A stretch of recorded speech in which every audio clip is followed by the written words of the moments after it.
maybe. There we go. Yeah! There we go. Yeah, there we go. Yeah! Transition.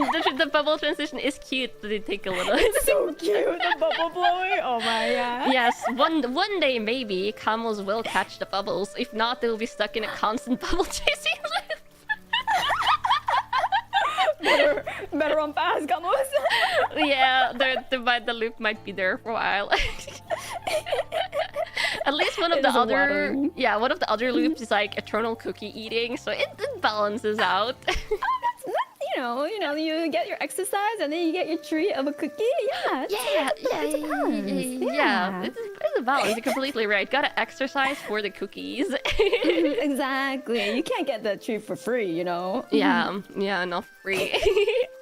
Also, yes, welcome to In the Duck Pond, the chill girl talk chatting collab where we're just at a little resort doing a little bit of chit chats. And this is late night girl talk because it's late night in my time zone at least. Yeah, and with me I have the lovely Kokone. Do you wanna self intro? Okay, Kanban Kokone, hello. I am Yuriko Kokone of the News First Wave Symphoria, and I'm a dream goddess. Thank you so much, Kanna, for inviting me to this lovely resort. You know, we have our own private hot bath. We have like a beautiful view of the outside. Do we only have one bed? No, I'm sure there's another bed back there. I'm realizing we're only seeing one bed though. Yeah, there's still another bed. There's still another bed back there. I wouldn't worry about it. I mean, I don't mind sharing with you. You're okay. You're very and this is a huge bed. Exactly. Don't worry. Well, yeah. I will behave. I won't do any bad things. Thank you so much for coming through resort with me. Yes, I love chatting with you. It's always so comfy, cozy, and we just kind of like started like multiple conversations while we've been like in VC here. And, like one of them, I was like, we should maybe wait to discuss this and then discuss it further in the actual stream. Oh, this is a juicy conversation. It should be for live, not behind the scenes. I don't know how juicy it was, but I was like, we're literally just like we started chatting, and I'm like, we're just doing the stream, but we're not we're just doing girl talk, but we're not streaming that part. Truly, like we didn't even talk about anything like weird or anything. We're just doing like normal conversation, and then we're like, oh. Yeah, I was like, oh. Yeah, I could say what we were talking. Should we continue that conversation right away before I forget it? Because what we were talking about, generally your body just, feeling the pain, and then physiotherapy, and time. We can't. No one can, win against time. Not even a goddess. So we're talking about how the body eventually crumbles. And the process of that. Yeah, the process of that, and like physiotherapy is good. But I was telling you, like, I of course like go to physiotherapy occasionally to try and prevent crippling neck and shoulder pain. and then I was telling Kokone, is like, yes, physiotherapy is good. Yeah, because I don't go to physio. Yeah, so I was like, oh, maybe I should too. But I feel like during like the around your age, in like goddess years, right? Like I got a lot of like crippling shoulder and like neck pain. But then because of that, like I went through acupuncture and I started doing stretches. And then now I sit up straight all the time now. No shrimping. Yeah. Let's go. Yeah, absolute zero shrimping. So I actually don't get as much shoulder or neck pain as I did a little younger. That's super smart. I do stretches, but I'm not good enough at doing them as often as I should. That's the thing I should work more on. Yeah. But yeah, I'm also pretty good like sitting straight, which I think is like the computer chair I have. Like I was like a back pillow that I place it like a height for my back, where it, like if I don't sit straight, it feels awkward. So it's like anti shrimping. If I'm like sitting in like a shrimp position, it's like hard to reach the microphone as well, the way I have the position. So it's just do your streaming setup anti shrimp. That's the best though, it's like the anti-shrimp setup. Everyone should do it. Highly recommend. And you do like art stuff. You were saying like you have like you learned tips and tricks. So I think if you're doing like an activity and like also if you're like a streamer, like learning things so like you're not constantly worsening your body conditions, it's probably smart. Like it's like, you know, eventually it'll get, you know, grinded down, but you might as well like lessen the like slow down the process. I like how you tacked on the eventually, just everything. I mean, you know, even a water drop can kill a rock, you know, put a hole in a rock eventually, right? So the water drops of time. The water drops of time will eventually get us. Oh my god, you know? I like how we're saying that, and then literally outside the resort right now is like the rainy weather on the rocks. Oh, how metaphorical. Oh god, this is getting too real. Oh no.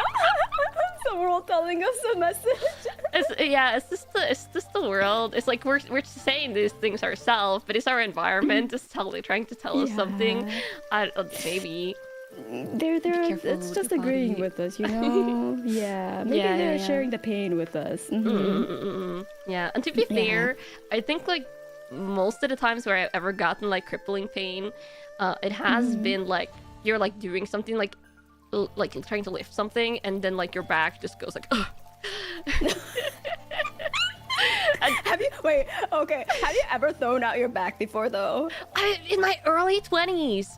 While putting things in the dishwasher, it was like a plate, it wasn't even heavy, and I got like, it's like my back, I don't know why, I was like randomly, it happened one time before that as well, but like both the times were in like my early 20s, and it was like random doing stuff like putting things in the dishwasher, and then like my back just going like it's like dead. It's like it didn't actually make a sound, but you know that's the sound it felt like it was making.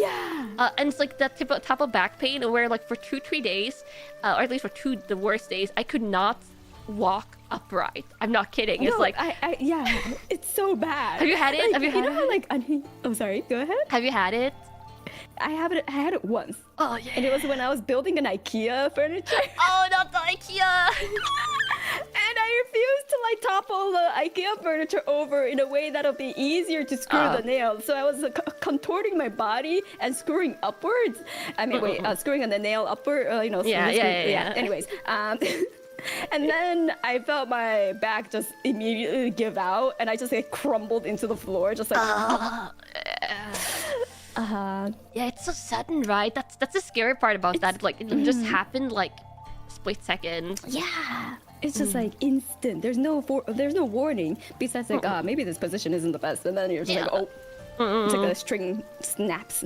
Yeah, it goes from like a little bit of discomfort to absolutely like hellish pain in no time at all, and then it lingers. I don't think I did any specifically things for it to go away, other than of course like trying to like maybe do a little bit of stretches, but it kind of just went away on its own over like a week, I think, the last time that happened. Yeah, it took about a week. Yeah, but yeah, it was like 2 days especially where I could not walk upright, and I was like walking, I remember like looking at a mirror as I walked past it, and I was like, that's not a good look. I was like, I cannot get this back pain anymore. I'm like hunched over like this old, like really old lady. I know. The early 20s is too early for this. It's like one hand on the wall trying to be upright, and the other hand just like supporting your back. Like, oh god. Yeah, it was some trauma, but yeah, it hasn't happened since then. But I'm also seeing why people say like core exercises, like stomach strengthening and stuff like that, is important, because I guess it like also supports your back muscles. Yeah, so same. I haven't gotten it since, so I've been doing more core exercises just to make sure it doesn't happen again. But I'm also sure that mine happened because like I was bedridden the week before, and then I carried a 50-pound IKEA furniture up the stairs and then started building it. So your body was like a little bit of like recovery from that, and then the strain. Yeah. To be fair, wasn't the smartest. Yeah, I am 100% on your side about the stubbornness of IKEA furniture. I will not follow the instructions completely and will just like be like, I like building things when they are in this position, and I will continue. It's like, but that's such a waste. I could do it right now. yeah, it's like there's so much quicker ways than the instructions. And also, have you noticed that like a lot of the bigger furniture instructions will always say like, do not build this unless you're 2 people. And I was like, always have a friend, and I'm like, what if I don't have a friend? Yeah, I was like, what if I live alone and the only people that are around here are cats? Like, they're not going to hold it for me, and so I'm doing it my own. It's like the hope by jumping onto the furniture, but like... Well, yeah, they will actively hinder the process. They will like while you're building and you're like putting like you're like about to screw a shelf in, the cats will like look at you and be like, oh, shelf I can stand on. I was like, no, it's not scared. It's like the wooden dowel that was holding it in place before the screw goes in is just like holding on for dear life as you try to take your cat off the shelf before it like crumbles into the paper dust. Like yeah, and like 12-pound, 16-pound cats, and they're and they're just like your cats are huge. Yeah, they're all Norwegian forest cats, and they're all boys, so that's why they're like all big and chunky. Even though they're not, I gotta say this, if there's any new people here, they're not overweight. A couple of them are maybe like a tiny bit chunky, but none of them are overweight. They're just big, they're just long. Norwegian cats are huge. Yeah, they're not Maine Coons, but yeah, Norwegian forest cats is one of the biggest breeds. Yeah, they're still like way bigger than like a normal domestic cat. So yeah, it's like often I get like sometimes I get cat furniture, and I'm just like, what cats are they building this furniture for? It's so tiny, and then I'm just like, oh yes, normal cats. You're building it for normal house cats. It's true though. Like I have Mimir, right? But my roommate, she has a house cat, but that house cat I think is like it's like on the big side, right? So like yeah. So then like all the cat like towers that she gets for him is like too small. So then like I my Mimir ends up using it more than like her. So I'm like, do you want me to pay for it? I'm like, I'll buy it off of you. You get free Mimir stuff. No, it's like I really admit, like when I sometimes when I buy small cat furniture, I don't read the dimensions too closely, though I try to remember to do that. But when I get big cat towers, I 100% read the dimensions, because they do make cat towers for bigger cats, but they're like you have to seek them out, kind of. Yeah. So, but sadly, I have like a floor-to-ceiling one that they love. I'm like turning around now, and 2 of them are sleeping in like my big floor-to-ceiling tree. It's so cute, but it's out of production. I don't think, like, at least I haven't found it for sale like in Norway anymore. And I'm so sad about that. I'm just like, when that one gets like scratched to pieces, which it'll happen eventually. I don't know if I can replace it with like the same type, and that'll be sadness. Hopefully by then, maybe a new manufacturer will pop up and do something.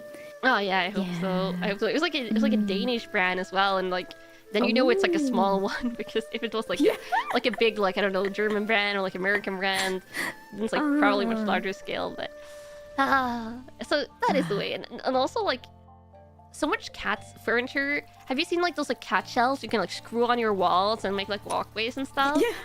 Aren't they're so cool? They're so cool. My roommate got one, but then her cat's a little too heavy, so every time like I hear the cat like jump onto it, I hear a little creak. Like, I'm like, I'm pretty sure that drywall is not gonna stay up for me. Yeah. That's like the one like shelf type. I have like, if I ever get it from my cats, I have like one I've like looked at, and they come with like big like bolts. Like you gotta like drill a hole in the wall. And then like bolt it in, and like so it's like very solid. But at the same time, I can't get anything like that while you're renting. That's like the big pain. Oh, true. Yeah. Yeah, you, like the only option is like like what you have, like the floor to ceiling where it like clamps onto like the clamps. Yeah. It might leave like a tiny bit like of a circular mark from like the anti-slip thing that's on the ceiling thingy, but I think that's fine. I mean, that's fine, right? Yeah, it's fine. That's fine. Yeah. you can just scrub it away, hopefully. But I don't think, even though, you know, landlords can be super nice and stuff, I don't think they want to be like, can I drill like 10 holes in the wall, like big holes, like for supporting bolts for this cat furnace? It's like maybe a small one. You could just like put like, you know, a little bit of like spackling and then just like get hide it away. But big bolts, it's yeah. I'm like, that's why I've never even asked, because even if the landlords did say yes, like then my current landlord is like super sweet. I was like, aww. I would feel bad because it would be a lot to like fix, and it would be noticeable if you spackled. Because it's not white. It is like the thing is like the wall in my apartment has like a weird texture thingy. Ah. So I don't know if like it's like all the walls is like that. So like I don't think I could replicate it. Might require a little bit of technique. Yeah, I would have to like you would like go like I don't know, like you know, like those people that do like full like body makeup and turn people into monsters and stuff. You would have to like channel that type of like makeup like technique and just like do the wall blending makeup. Just go in with a microscopic like chisel, just like chisel away some of the spackling. Yeah. You learn an entirely new hobby. Which I've always been like fascinated by like that full body like people that do like camouflage makeup and stuff like that, because it's such a crazy art form. Like you're doing art on like a 3D canvas. And like how, I don't know how they will like control their like perspiration. Oh yeah, the models. Right? Yeah, I was like, how do you not like sweat that off? It's like you're concentrating so hard, you're like gonna be sweating, right? Like try to get all the details right. Like how does it stay on?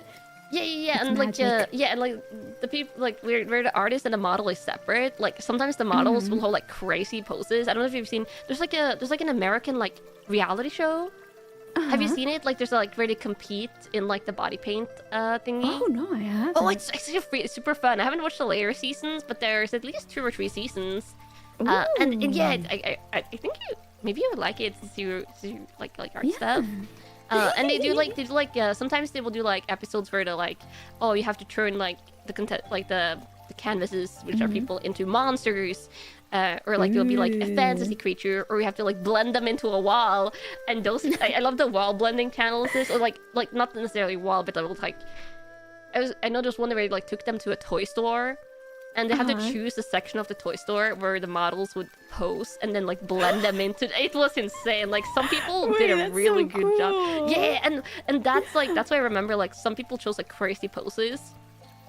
And I was like, jeez. Yeah, and now that you're talking about sweating, I was like, I hadn't even thought about that at the time when I watched it, but now I'm like, are you like waterproof makeup? You know, probably it's like stage grade makeup where it's like still water repellent or something. But that's crazy. Like holding a pose is so tiring. Yeah, it's like literal insanity. Like I used to do life drawing, and then the models, like the dancers with like the best, like the strongest core muscles were like so sought after, because they'll be able to hold their poses for like the duration. But then anyone else who's like a normie, like, you know, they're just doing it for like a buck, they eventually by like after like the first 10 minutes, all the poses become sitting or like standing. It's just like what if I do like the Titanic laying pose? Like what if I do that? It's like this leg sleeping for 3 hours. And it's like you can't even get mad, because I'm like, you know what? That's fair. I would be tired too. Yeah. I don't know how long I could hold that, but yeah, dancing does give you like a lot of core strength. I did ballet dancing like when I was younger. But I did it for like 8 years, but it was like during the elementary school years. I stopped right before junior high school. And I stopped right as you transitioned over to the pointed shoes. Oh yeah. Which I had like half a year, I think, where I did those. It is you know, you hear about those and you feel like that sounds painful. Yeah. That's accurate. It's very painful. It's very painful. They had there was like a little like black like spongy material thing you could put like over your toes that was supposed to make it better. Oh yeah. It helped like maybe like with 5% of the pain. I was just like, yeah, this is not doing much. You're putting your entire body weight on like your toes. Yeah. I was like, there was like a YouTube like channel that was like talking about like the points and like the ballet shoes, and like how a lot of like I guess viral TikTok videos of like these ballet dancers, like these young ballet dancers, are like so damaging because they don't like box their like shoes properly. Or like breaking their shoes properly. Yeah. That's actually something they didn't really teach us when I was like in that class. Like probably because we were so young. But and I've also watched some of those like ballet videos on YouTube later. And apparently this might be something new knowledge for some people here. When you get like when your ballet shoes, they don't apparently last long, for one thing. Because of wear and tear, but also you're supposed to like smash them against like walls to like crush up the inside, so it won't be like such crippling like block of hardness like that you're standing on. Stiff block, yeah. Yeah, for people who haven't seen, you should watch like a ballet dancer breaking their shoes. It's like literally taking a hammer and just like start beating up their shoe like their life depends on it. Like literally, that's what they do. It's like they go crazy with a hammer. They go crazy just like if they have like a brick wall, we just like bang the shoe against the brick wall. It seems a little bit cathartic, if the shoes are causing you that much pain, it must be really nice to just like do a little bit like free pain back to the shoes. True. They like strip some of the inside lining for some of them. It's like apparently there's like a personality to each shoe, but like for each ballet dancer, like how they break their shoes in. Just like, wow, they're talking about all these different murder like methods for their ballet shoes. Yeah, it's amazing. I love it. It's one of my favorite. It's probably my favorite things about the pointed shoes is like that hidden like piece of like lore most people I feel like don't know about. But yeah, they absolutely just go crazy on them. So when you see ballet shoes, like of course they've been like stepped on all the time, but they have been through stuff. Yeah, they have been through stuff before they were like used on stage and dancing. And their worst days are behind them. Indeed, they've gone through the trauma, so now they can stand on stage and shine. Yeah. It's something. Have you ever done like dancing or like wanted to try like dancing? I've never done like the closest thing I've done to dancing is the nerdiest thing too. It's with DDR and Pump It Up. So I've kind of wanted to try like the DDR though. It's so fun. Is it? It's so much fun. I wanna get like a pad. I wanna get like a dance pad, and then like oh my god, if I have like a 3D model eventually, I want to do like and just like. It probably would look so silly with like DDR just dancing streams. No, do it. I was actually thinking about it too. Like I used to go to like attend like this arcade a lot back in the day, and if you like show like it was like a local thing where like if you show your report card and if you have like for every A they would give you like a pack of tokens or something. So I would just go in with my straight A report card. Whoa. I was like, I'm gonna retain my grades just so I could get free tokens like for life, and then I would use all of that token and play on the DDR machine. You know what? That might be like more motivation to get good grades than like actually like your parents being like, you should do it. If they go like even if the local arcade didn't do that, if the parents went like, we'll give you arcade tokens for every like A. Oh my god, I think every kid would be like, okay, yeah, I'll do it. Yeah, though instead of like arcades, I feel like are less popular than they used to be. But home DDR pads, home DDR pads. I don't know, like. I know there used to be like there's 3 levels. There's like the ones that are sold with like for the game and like casuals, like the fabric-y one, right? The plasticky one. And then there's ones that are similar, but they have space to put like these stiff foam boards into it. So it's a little stiffer. And cool. Then you have the metal mats.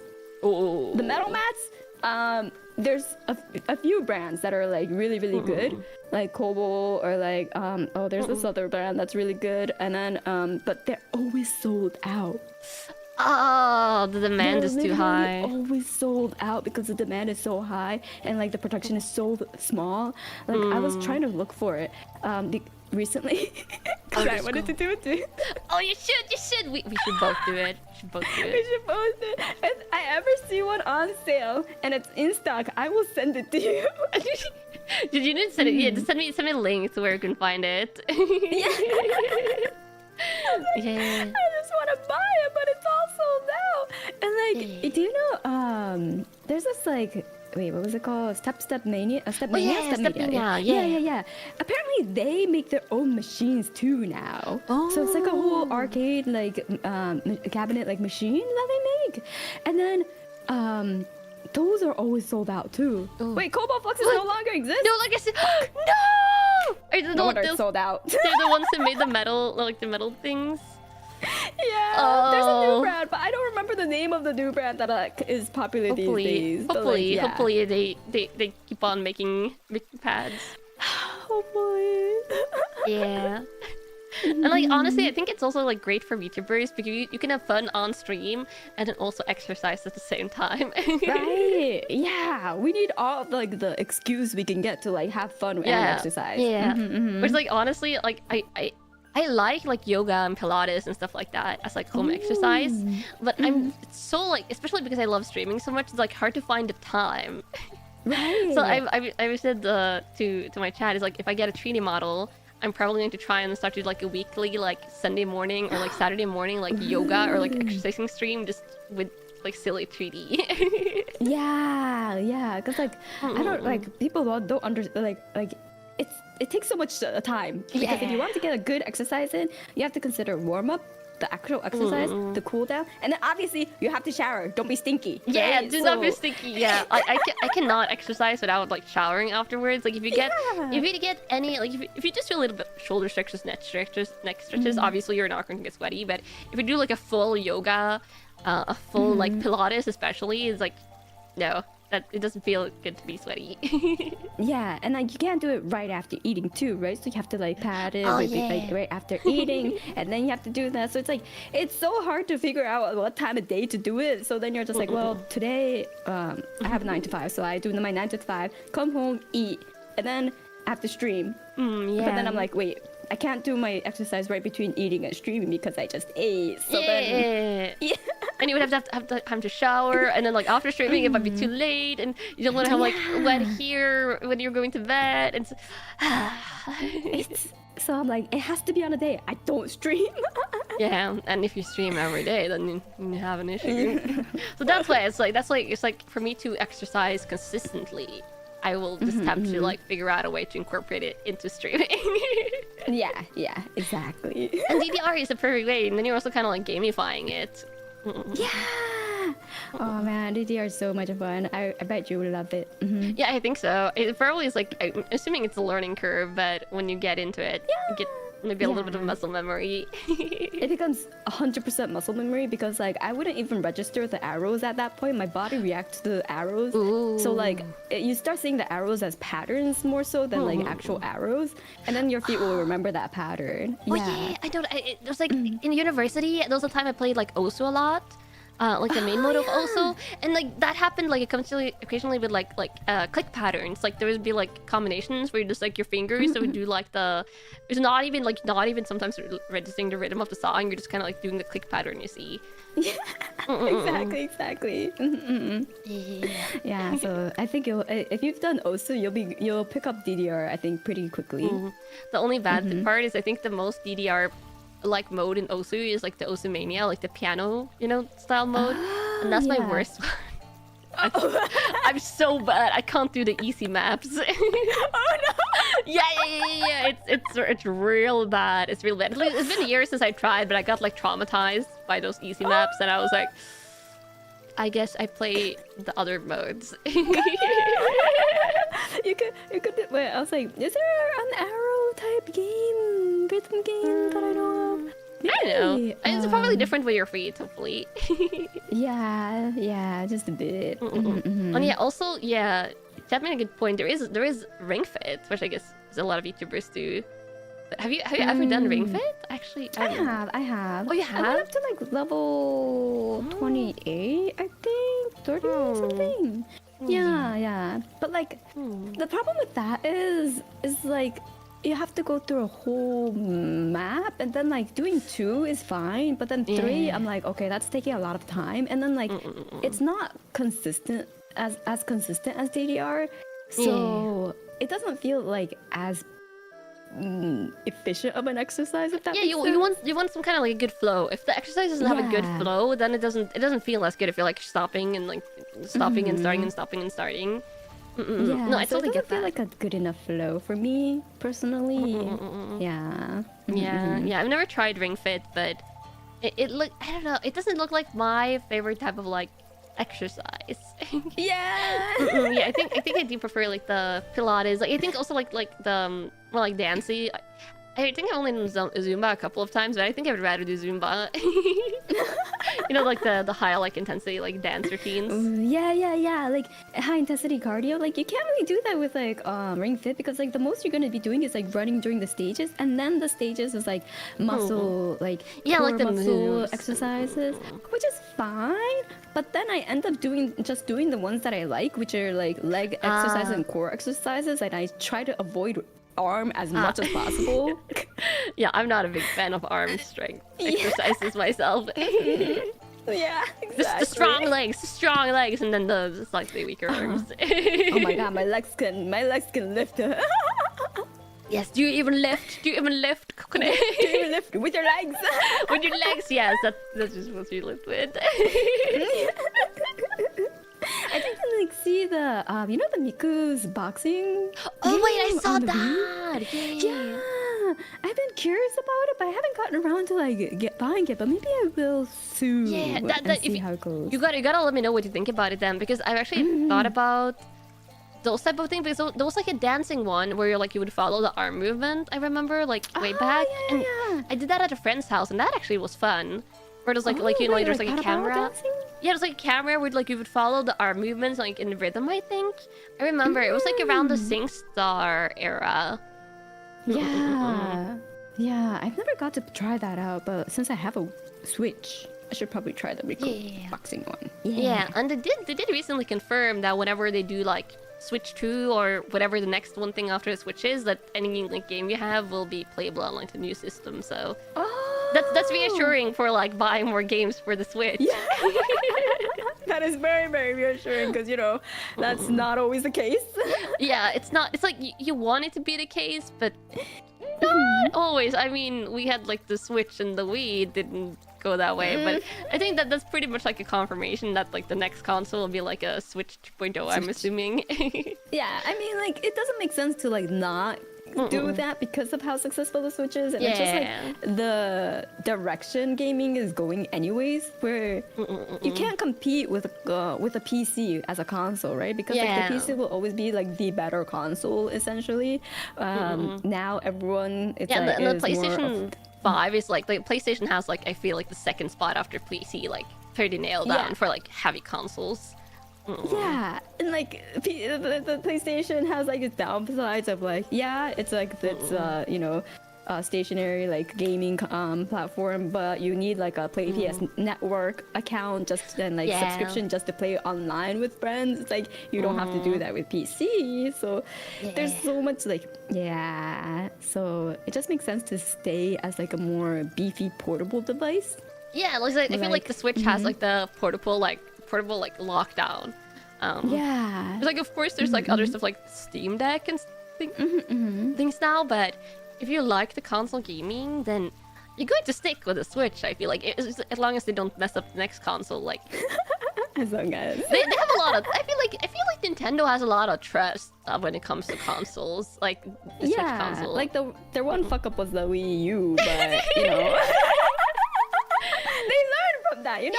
You have to make mistakes to learn, to make like the next good thing, like the Switch. So. And this is a yapping stream for anyone who's jumping in. As you can hear, we're just yapping.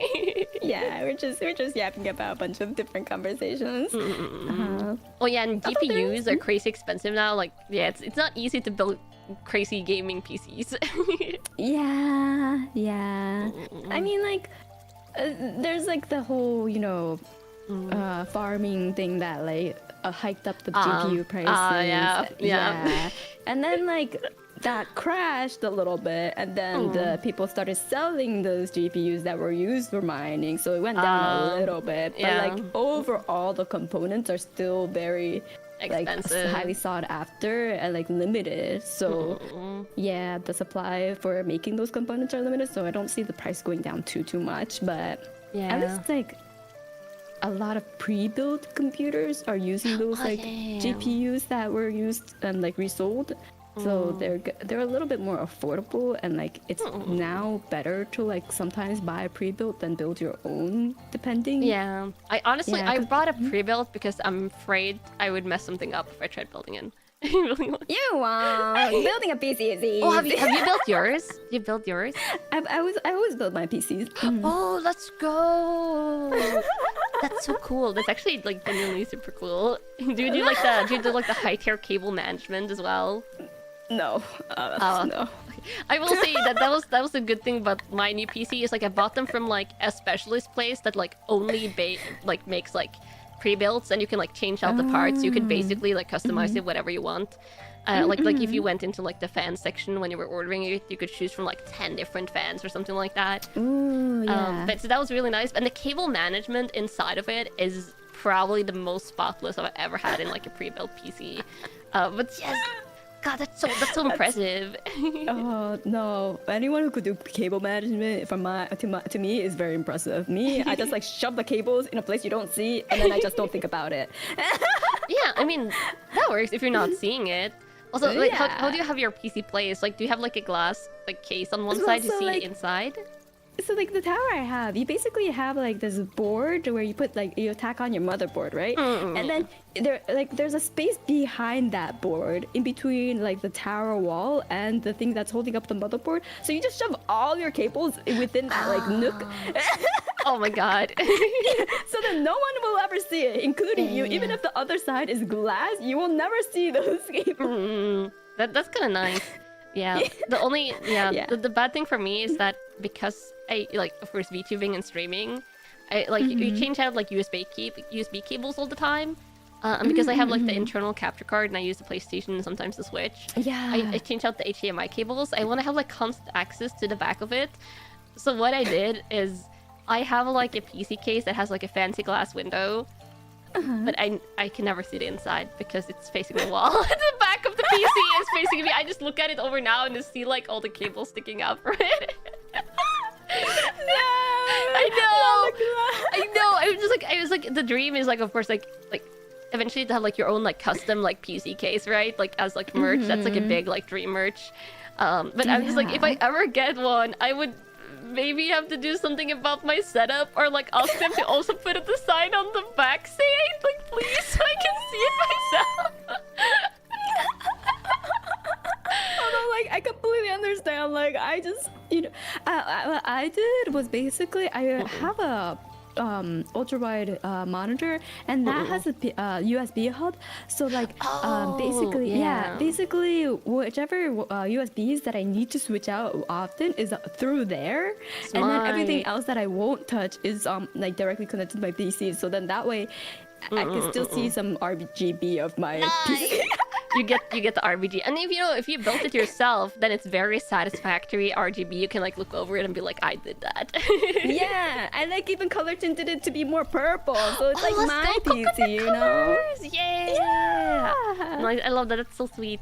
Also, please send me a picture of your PC case. Now I'm curious what it looks like. Okay, wait, let me dust it first. Oh yeah. You can do it. You can do it later at a later time. I mean, I dust it like every month or so. Oh, like inside? Not the inside. The inside stays pretty well because like the kind of like grid that like covers the fans is really good, and I usually don't have too much dust around anyways, besides when Mimir goes around it and then there's like a bunch of furs suddenly all stuck in the front, but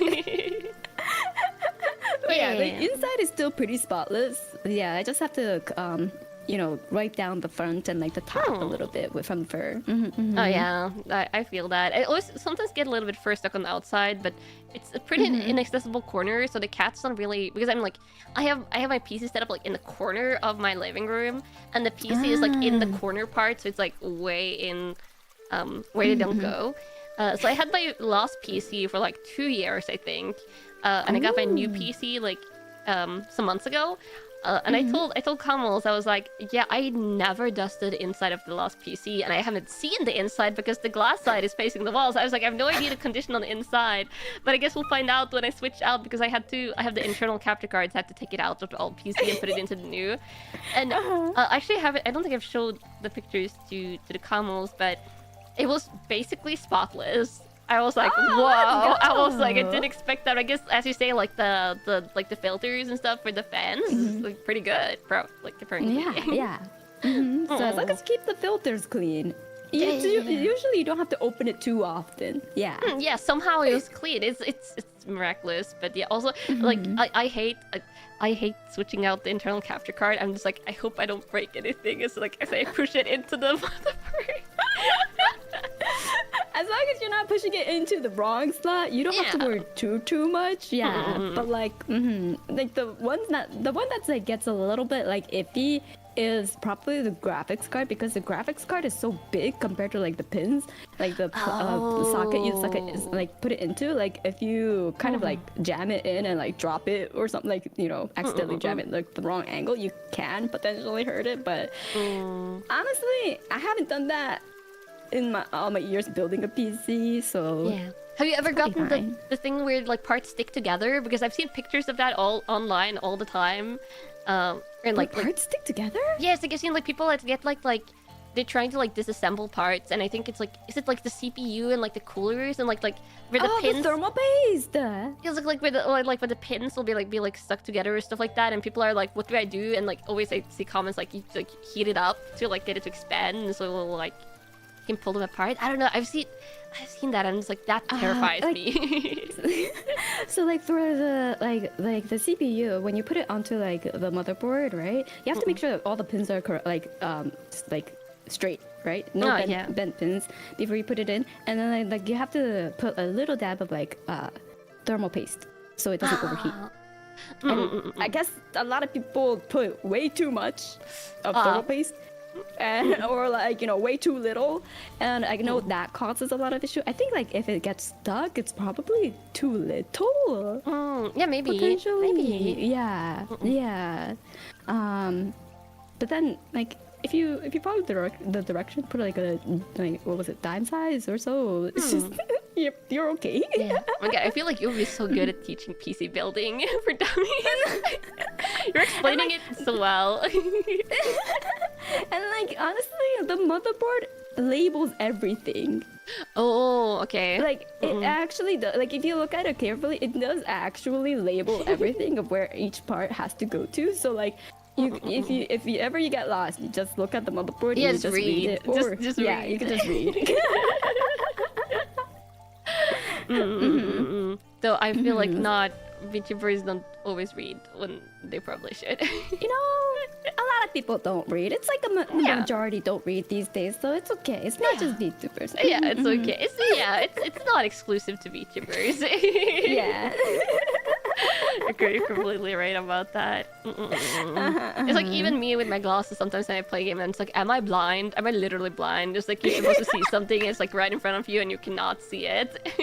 Bro, okay, games, that's different. Like, you know, Subnautica, the first one, I played it for an extra hour because I completely missed the last item you have to click, like interact with for the ending to start. Oh, like the portals, like the thingies, like in the... It's like the little bubble. Oh, the egg thingy is that? Yeah. Oh, yeah. I'm like, dude, what am I missing? Dude, to be fair, I feel like it's very easy to miss things. I think I also missed something there the first time because I was so distracted by the terrifying giant sea monster that is suddenly talking to you. Oh, she's so cute though. I love her. I mean, when you know she's friendly, but the first time I went down there, like going blind in, I swear I thought I was having a heart attack when you like jumped on the platform and she like came up on the side, and I was like, oh. I like paused the game, and I swear I was like hyperventilating, and then like did you pause the game, and she like came even further up, but I got even more freaked out. Oh no. Oh, did you do okay? Maybe less jump scareable. Oh, potentially. I am not too sensitive to jump scares or like getting jumped. I thought I'm okay, but apparently, according to my chat, I'm pretty high tolerance. Oh, nice, nice. Yeah, that's a good thing, especially for Subnautica. Yeah, Subnautica is fun, super chill, super fun. We have had different first playthrough experiences. I say this as I love Subnautica. I absolutely love it. I can play like for hours and hours. But I am very easily jump scared when playing that game. I keep on like, you know, there's sometimes you'll like ramp up the BGM at like random moments, or like you hear like a roar in the background, but the thingy is like pretty far away, so it doesn't matter. I will like freak out and like go still and just like start slowly backing up, you know, your little sea moth, and then accidentally run into like a mountain behind me and then get jump scared from the giant bug. Oh, Kanna, so cute. But it's so loud. Oh my god, wait, but we could play together. Oh, Subnautica 2. Subnautica 2. Yes, have you seen the trailer? Oh yeah. That's so good, and it has integrated multiplayer. Yeah. Do you know what the max is though? I couldn't find that information. I think it's definitely 4, but it might be more. Okay. But I'm pretty sure it's definitely 4. Okay, nice. Because I know a few people who want to play, so maybe we could make a little group. Yeah, that would be fun. It's like I wonder if the approach is like to do it solo first, you can experience the story, and then right afterwards do like a joint adventure where you just like chaos. Yeah. I think that could be really fun. Let's go Leviathan hunting. Yes. Like I'm totally in for like a Max Party. Max Party Subnautica collab, however much Max Party is. I also have you hunted the Leviathans? Oh, have I? Have you ever hunted down the Leviathans? Oh, in the base game, I hunted down all the baby ghost Leviathans in the cave system just so I could go in the cave system without freaking out. And then I hunted one Reaper, I think, just to see if I could kill them. But that was it. I didn't go into the dead zone, you know, the big Reaper zone that only has like Reapers and nothing else. But did you hunt them? I hunted all the ones that appeared in front of me.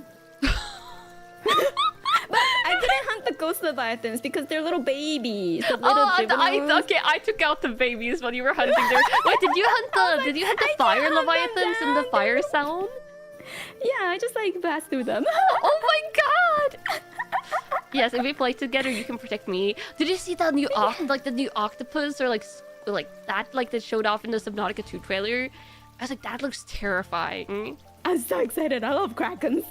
Me too, but also terrifying. Just a warning: if we do play together, I might occasionally scream.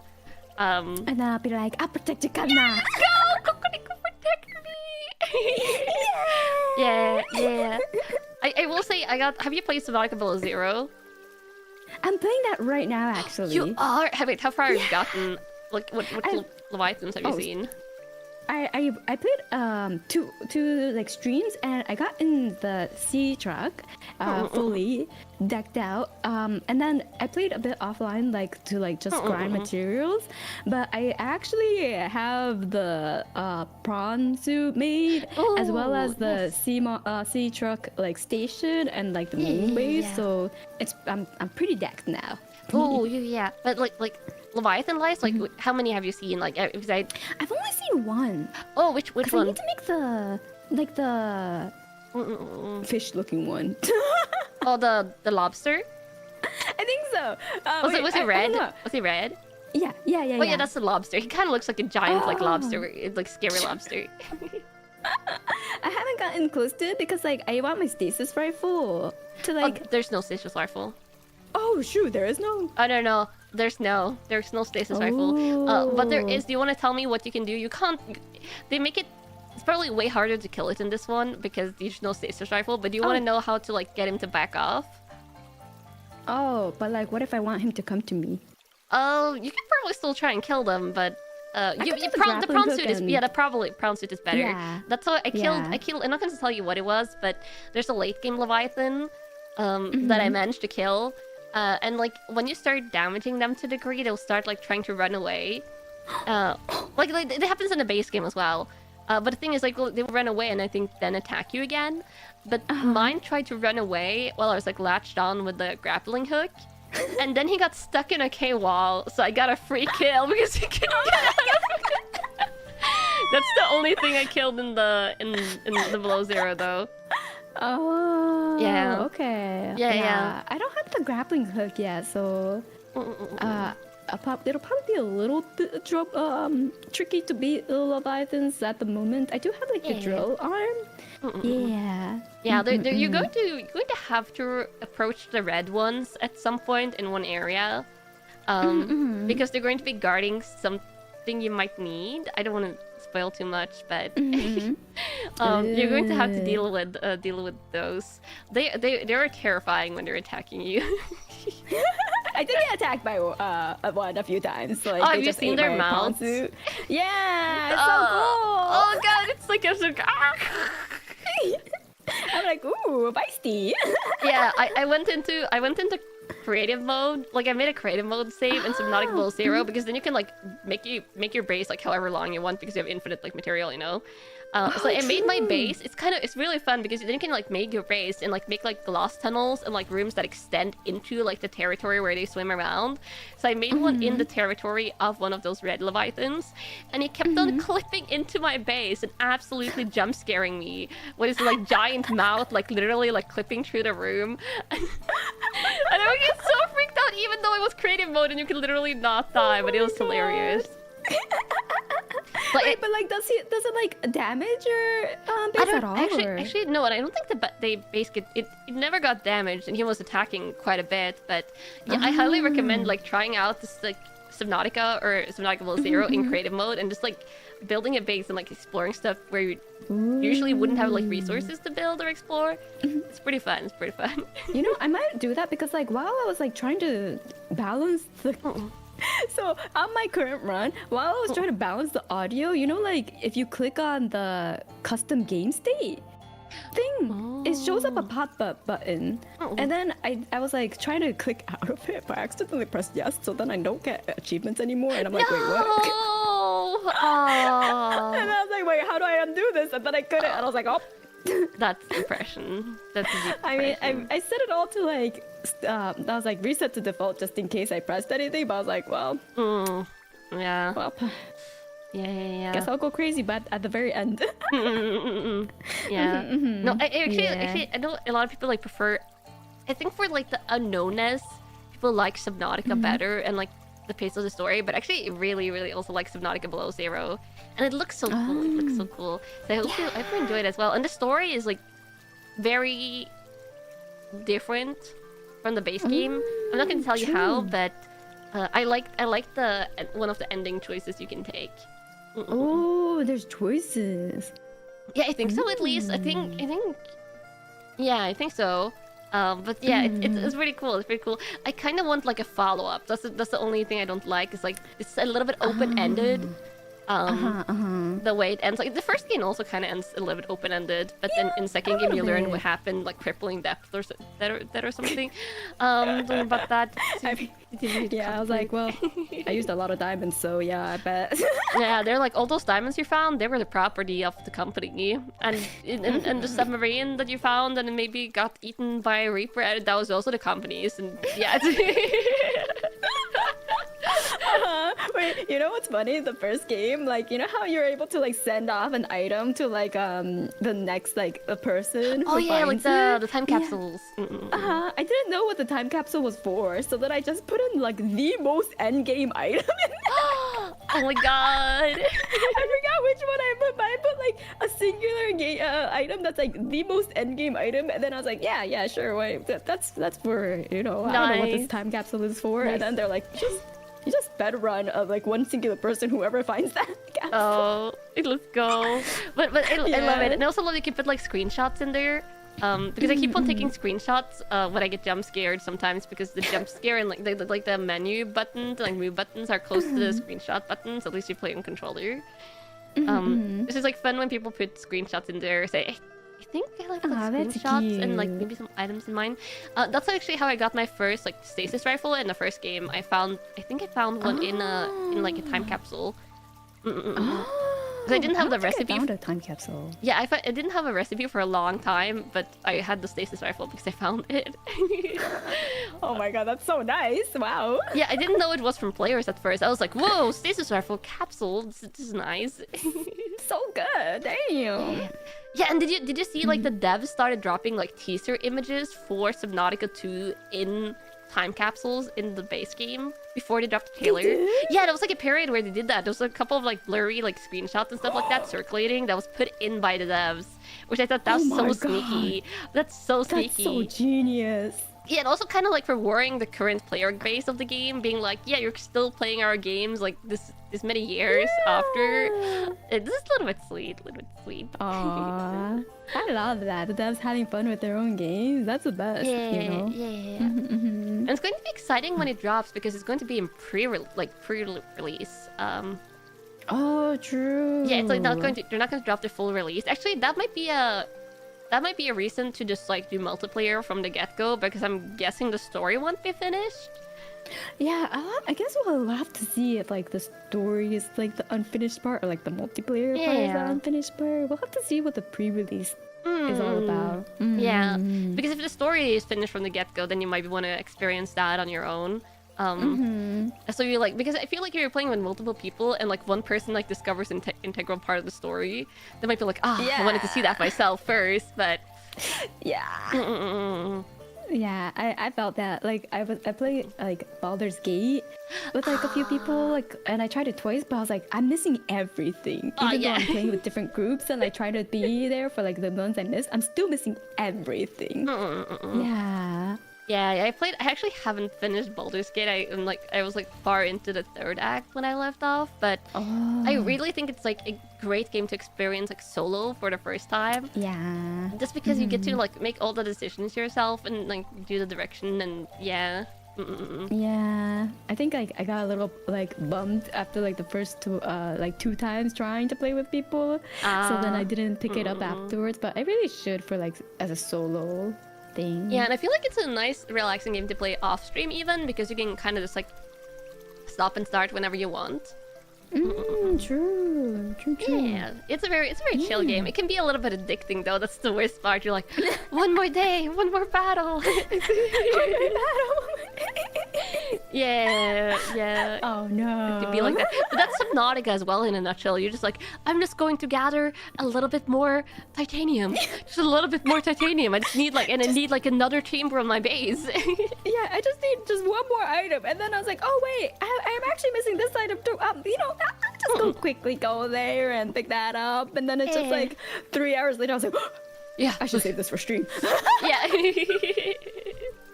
That's what I love. It's like Subnautica has a very Minecraft-esque appeal, I feel like, because they have the base building and the crafting and the material gathering, which actually now to think about it, I'm not surprised that you like Subnautica, because you also like Minecraft. I like going up in deck, you know? Yeah. I feel like people that like Minecraft a lot probably would like Subnautica, unless they don't like water-based games. Yeah, unless they have like thalassophobia, which apparently a lot of VTubers do. Oh, I have it. Oh, you do? I am like, if I were in ocean IRL and I can't see the bottom, like down in the water, if it's just darkness, I feel like I would just die. Yeah, I mean that's fair. Yeah, I was like younger when I was on vacation once. I think we went like into the ocean swimming, and it was like a case like that. When I was younger, I looked down, and it was just like a lot of fishes down, and then this darkness, and I'm just like, ugh. Yeah, it's like there could be a kraken down there. We don't know what's in the deep oceans of the earth. That's one of the unknowns. We know more about like our galaxy than like what's inside. Like, yeah, it's crazy to think about, but like, it's so it's a very reasonable fear to have, just because like it's so deadly for humans. Yeah, like, but you're not meant to be afraid of there. the deep ocean, right? Not very afraid? Not really. I mean, like, through games, it doesn't affect me at all. But, like, I probably wouldn't want to be one of those, like, you know, scuba diver, like, workers who, like, have to put maintenance and, like, underwater, like, you know, equipment. Yeah. Go through the whole pressure chamber living. I don't think I could do that, but if it's through video games, I have no issue. You want to know what I learned recently about, like, freedivers? That's absolutely terrifying. Oh? Like, people like freediving, people that, like dive down, like, to see how deep they can go and stuff like that. Apparently, I think, I might be wrong, but I'm pretty sure this is right. If you dive down deep enough, like, you have to, like, actively, like, swim down, like, of course, like, to swim against the resistance to get further down. But apparently, if you get deep enough, you just start being dragged down. Like you will naturally, like go down and sink, and if you want to go up, then you have to, like, really fight the current that's dragging you down. And I'm just like, what? I was like, wait, what? People do this voluntarily when there's a mechanic like that in the water? Yeah, undersea currents. Yeah, undersea currents are deadly. Like, there's, like, downdrafts for currents. So, like, that's how, like, a lot of free divers die. Like, but, like, there's more free divers, like, people who do it for, like, recreation, getting into accidents and, like, doing it as a profession. But being a professional, like, diver, like, maintenance worker is still one of the, like, the highest mortality rates. So it's still deadly. Yeah, it's, oh god. Yeah, and, like, if you go down deep enough, you have to be really careful coming back up because you could get decompression sickness. Yeah, the decompression and the waiting. It's kind of like, you have that actually, like, with climbing as well, right? You have to the altitude sickness, but of course it's, like, much more gradual. But, like, the people that, like, if you climbing like Mount Kilimanjaro or, like, the biggest Mount Everest, like, you have to, like, stop along the way. Yeah, because, like, the amount of it, like, for mountain climbing, it's more to do with, like, the amount of, like, oxygen in the air and, like, how little of there is. Like, but, like, the altitude, like, air pressure itself is pretty minimal compared to how different it is pressure. once you're going under down. Yeah, I think, like, for the same, like, depth or something, it's, like, multiple times more underwater. Yeah. Like, oh yeah, for sure. For sure. The water, like, the water density is insane, which is why it's so terrifying to contemplate, like, what could live at, like, 1,000 meters deep in the water.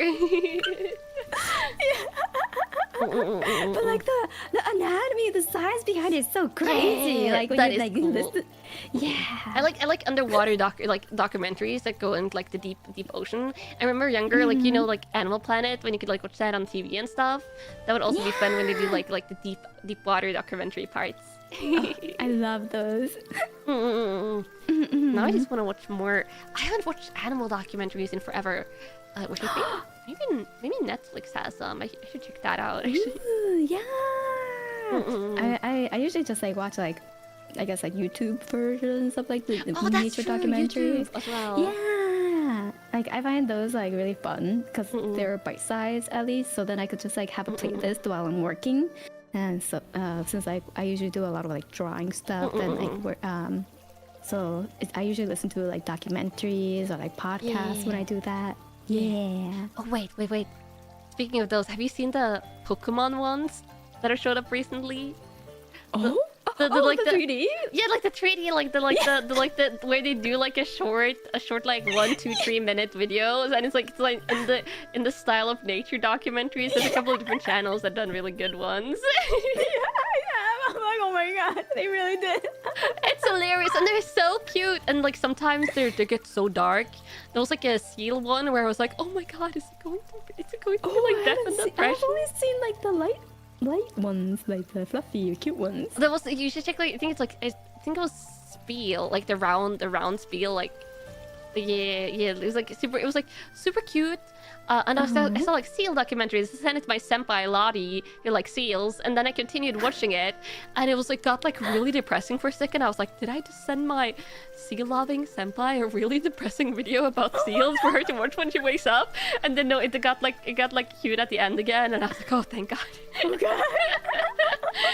I was about to, like, delete that DM and be like, don't worry about the notifications from me. It was nothing. It was good.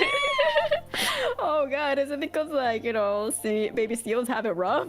Oh yeah, it was heading in that direction. It was really heading in that direction. I was like, oh. Yeah, because the seal moms are like, basically say, well, you're on your own now, bye. Yeah. No, I highly recommend watching that one. It was cute in the end, and it really had the tone of regular nature documentaries because they get really dark sometimes. Yeah, yeah. I mean, cycle of life, pretty. Yeah. Yeah, it's the cycle of life. Suddenly you're following an animal for a long time, and then it's like, oh, yeah, they died. That is such is the ways of nature. Yeah, such is life. Wait, what Except for me. Yeah, except for you. Oh my goddess. Dream goddess, yes. I am just your humble duck detective. doing normal duck detective things, trying to not contemplate too closely the fact that average lifespan of ducks is 10 years, and I'm now 3 ducks in a trench coat, but... I was like, for a duck though, that's pretty impressive, no? Yeah. So I just become progressively more ducks in trench coats as I age. So you're just gonna get taller and taller as you add more ducks to your trench coat. Oh, I wish a baby taller. No, actually, I'm quite happy. I'm quite 160. You know, that's 162. The 160 range, I feel like is a really good height because then most clothes that sell in like clothing stores will fit you like based on height, and you will never crash into a door. Like it will have to be like literally like a hobbit house, like for like Lord of the Rings hobbits. Yeah. For you to crash into doors. Exactly. Although I would love to live in a hobbit hole. Like, yeah, that would be pretty cozy. They're so cozy looking. I was like, man, they're so nice. Yeah, you just gotta get the dimensions of the doorway a little bit higher. A little bit, yeah. Just so we don't like look like Gandalf walking through that door. Yeah. Oh, so the background here actually has like a hobbit doorway kind of thing with on the left there. Yeah, over here. Oh, and the window. Yeah, and the window in the back is also round. I like the round windows and round doorways. There should be more of those. I don't care if they're impractical. They're lovely. Yeah, it's like I don't care if they're a pain to make, potentially, most likely. It's just like, yeah, I'll pay a pretty penny for that. Yeah, definitely. So to be fair, if I ever like get in a place like buy a house, the first I want to like build is like an attached like cat run. Where you can have just like a cat door that just goes from either like a wall, or you could have like a porch door that opens into a cat run and just have like a custom cat run like built out so the cats can have like an outside area. Yeah, it's really like they call them like Catios here, I think. Catios, yes, yeah, cat runs are Catios. Yeah, I see like people making like their own versions of it. I'm like, damn, yeah, that looks so cool. It's so cool, right? Like, right. I was like, would Mimir want one?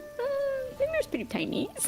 Yeah, I mean, like if you ever get like in a space where you have like the possibility to do it and like the money to do it, I think it's such a nice way. And also, if you have an indoor cat, you can't like open the door if it's really hot inside, or like just like air out, because then the cat is just going to.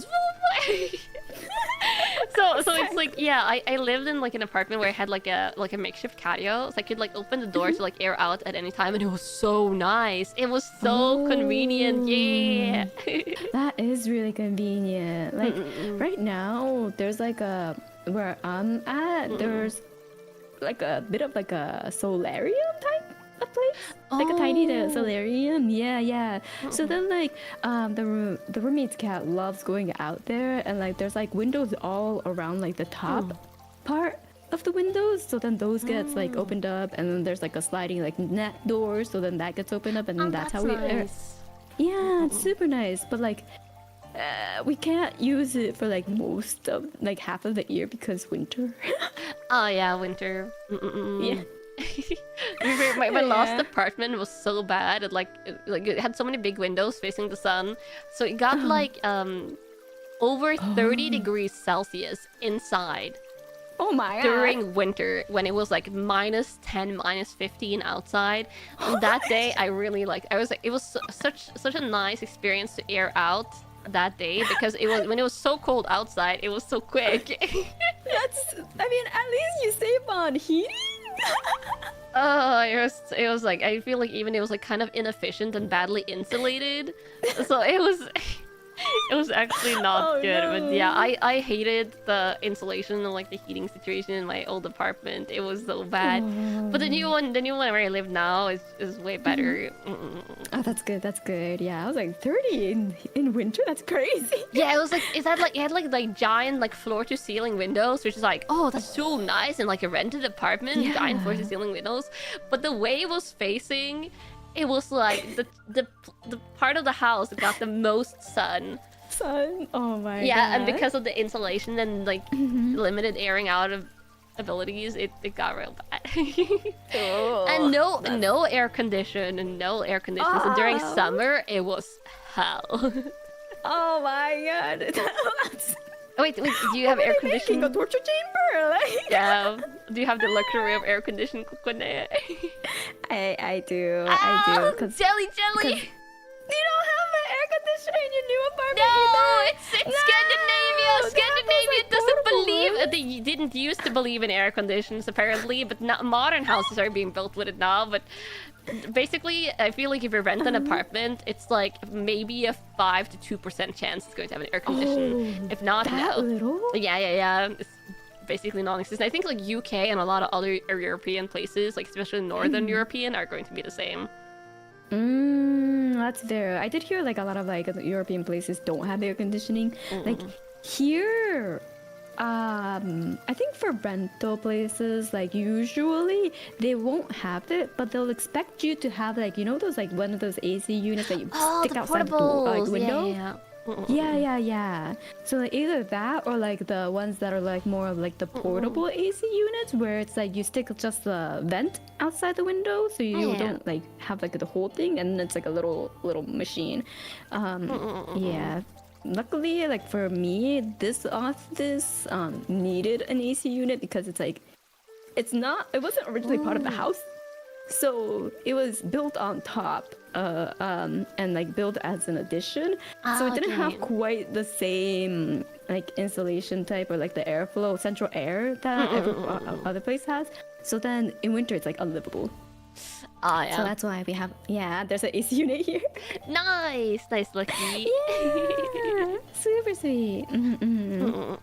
But yeah, I haven't risked like a portable unit. One, because I don't know if it cool or heat the like entire apartment, like that would have only cooling. But also since you have to stick it out a window, I don't think I could like make it like good enough that cats wouldn't be able to like squeeze past that somehow. They're very tenacious. Oh, that's true. Because like it's really dependent on like the type of windows that you have. If it's like safe. Yeah, my only windows are like those like kind of like big windows that like open outward on like an angle, you know. Oh yeah. Yeah. Oh, that's not AC friendly at all. Yeah. There's no like there's some tinier windows, but those like open also out on an angle. Like they're as wide as the other windows, but like you know they're like they're short in height. But they open up because this is like built into like kind of like it goes like gradually like downwards, you know, a hill. So part of the apartment is like basement more like, and part of the apartment is like as a ground floor. So yeah, some windows open directly, or at least one of them opens directly like at the ground level outside the window, even though it's high up in the room. And I'm just like, I'm just imagining the cats being like, oh, there's like we can squeeze out through here, and it's like go like. It's true. Yeah. Miss that. I once had like a coworker who lived in like a similar type of place where there has like a short window up on top, right? And apparently she didn't know this, but right outside of it is a ground floor. Right outside of it, there were iris or lily growing out. Lily. Yeah, and somehow, even though they didn't have any furniture near it, somehow the cat got on that window and managed to bite on a lily. And that's they had to toxic. go to the hospital because of that. Yeah, high toxicity.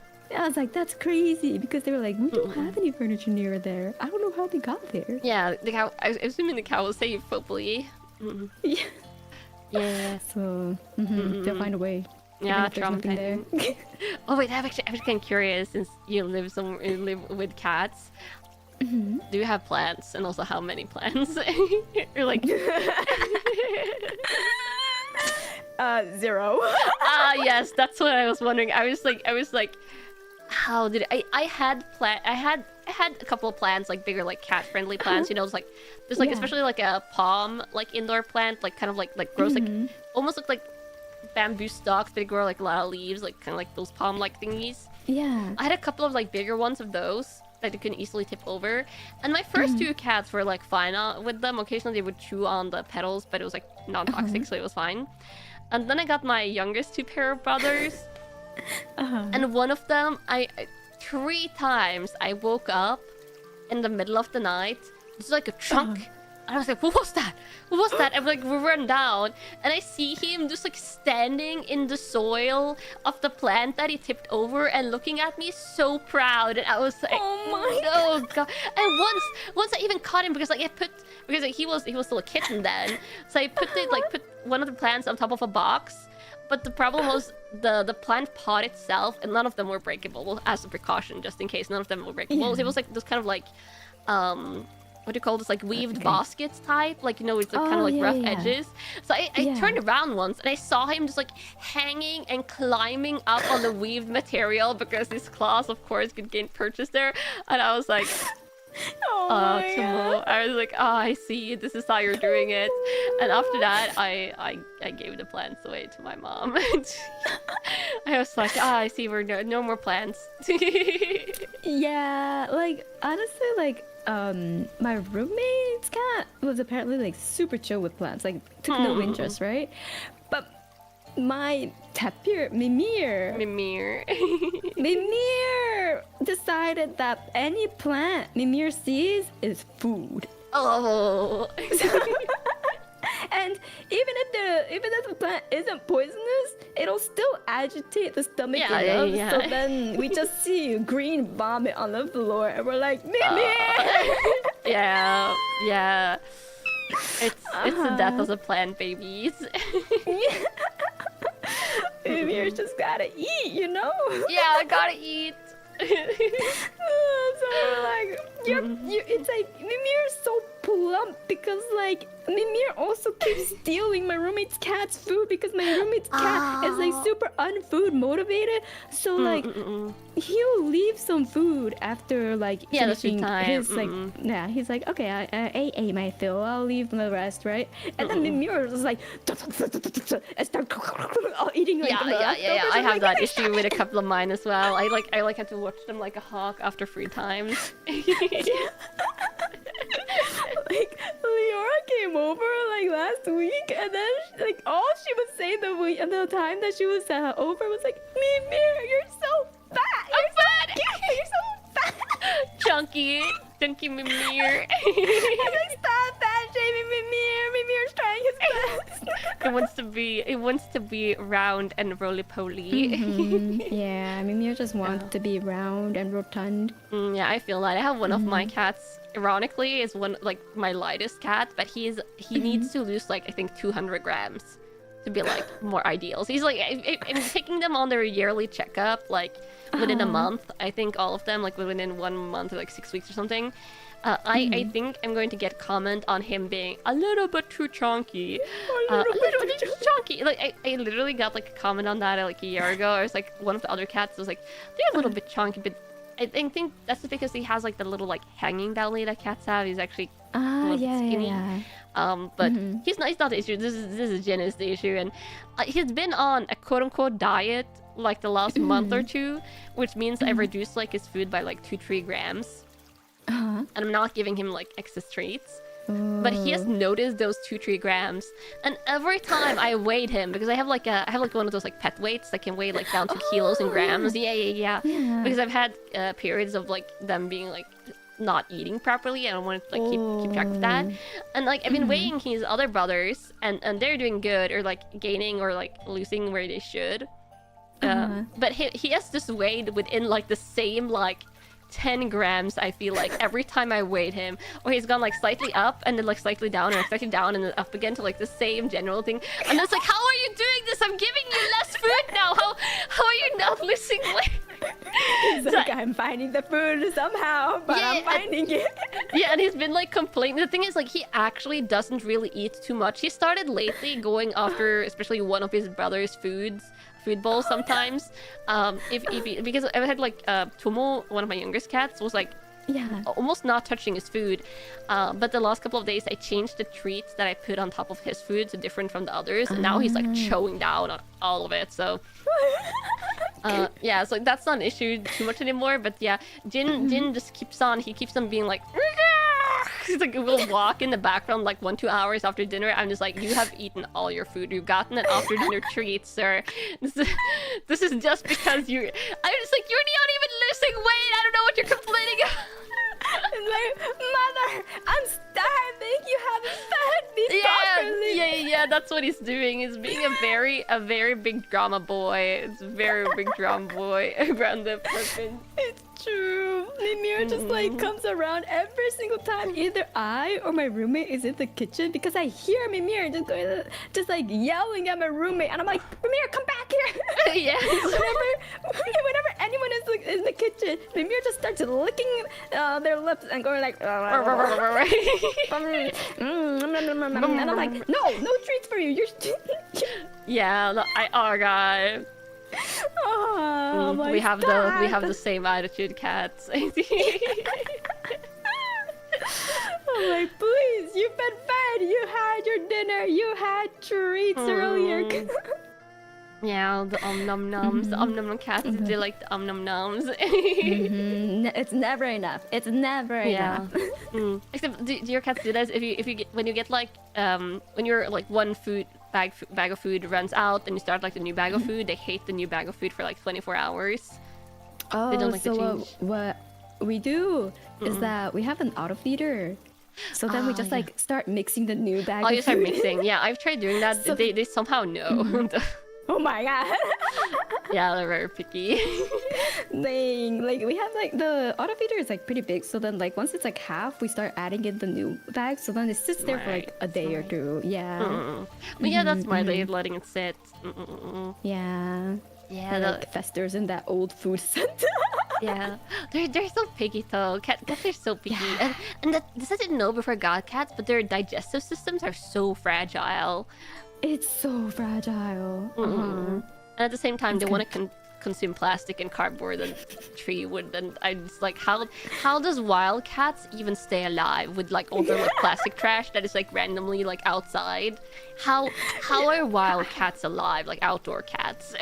Yeah, I'm like, you know what? Maybe the reason why you are here in my home is because everyone knew that you wouldn't survive outside. Yeah. Because damn, you are eating the worst possible things that you could possibly eat for yourselves. Yeah. Yeah. Oh man, like what the roommate's cat, like for some reason he loves like licking plastic bags. Yeah. I'm like, does it chew on it? Oh, that's good. He doesn't chew on it or eat it. But he just like sticking his face into the plastic bag and start licking on it like crazy. You know, that's like, actually kind of cute when that alternative is drinking.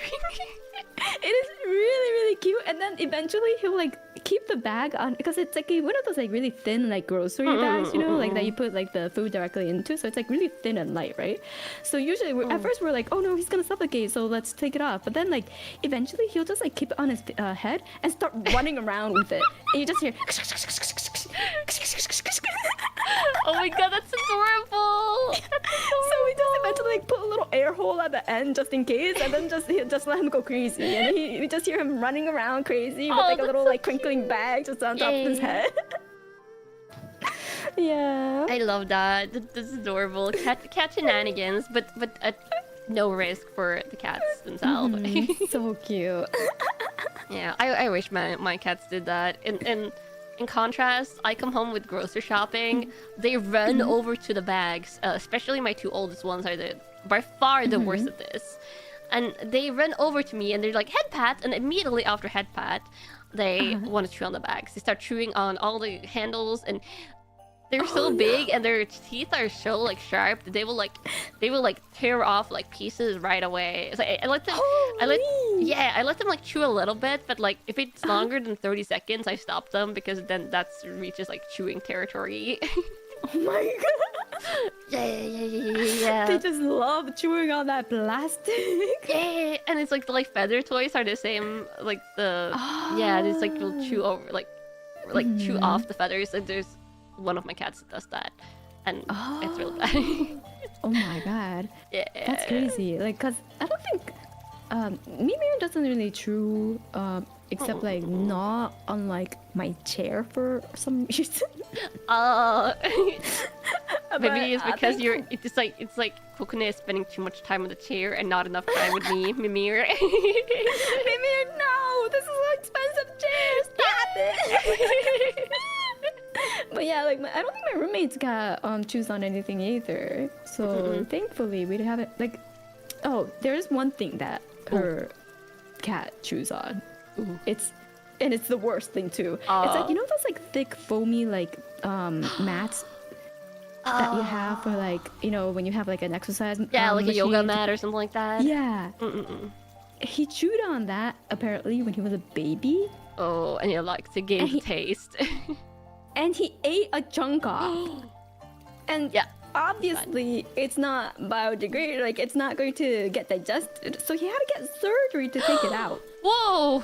Okay, yeah, that's real bad. That's real bad. Yeah, it is real bad. So then obviously that mat got thrown out immediately. But apparently that like, because he was such a baby when he ate it, like that surgery, it wasn't healing properly, so there was a scar and it was growing.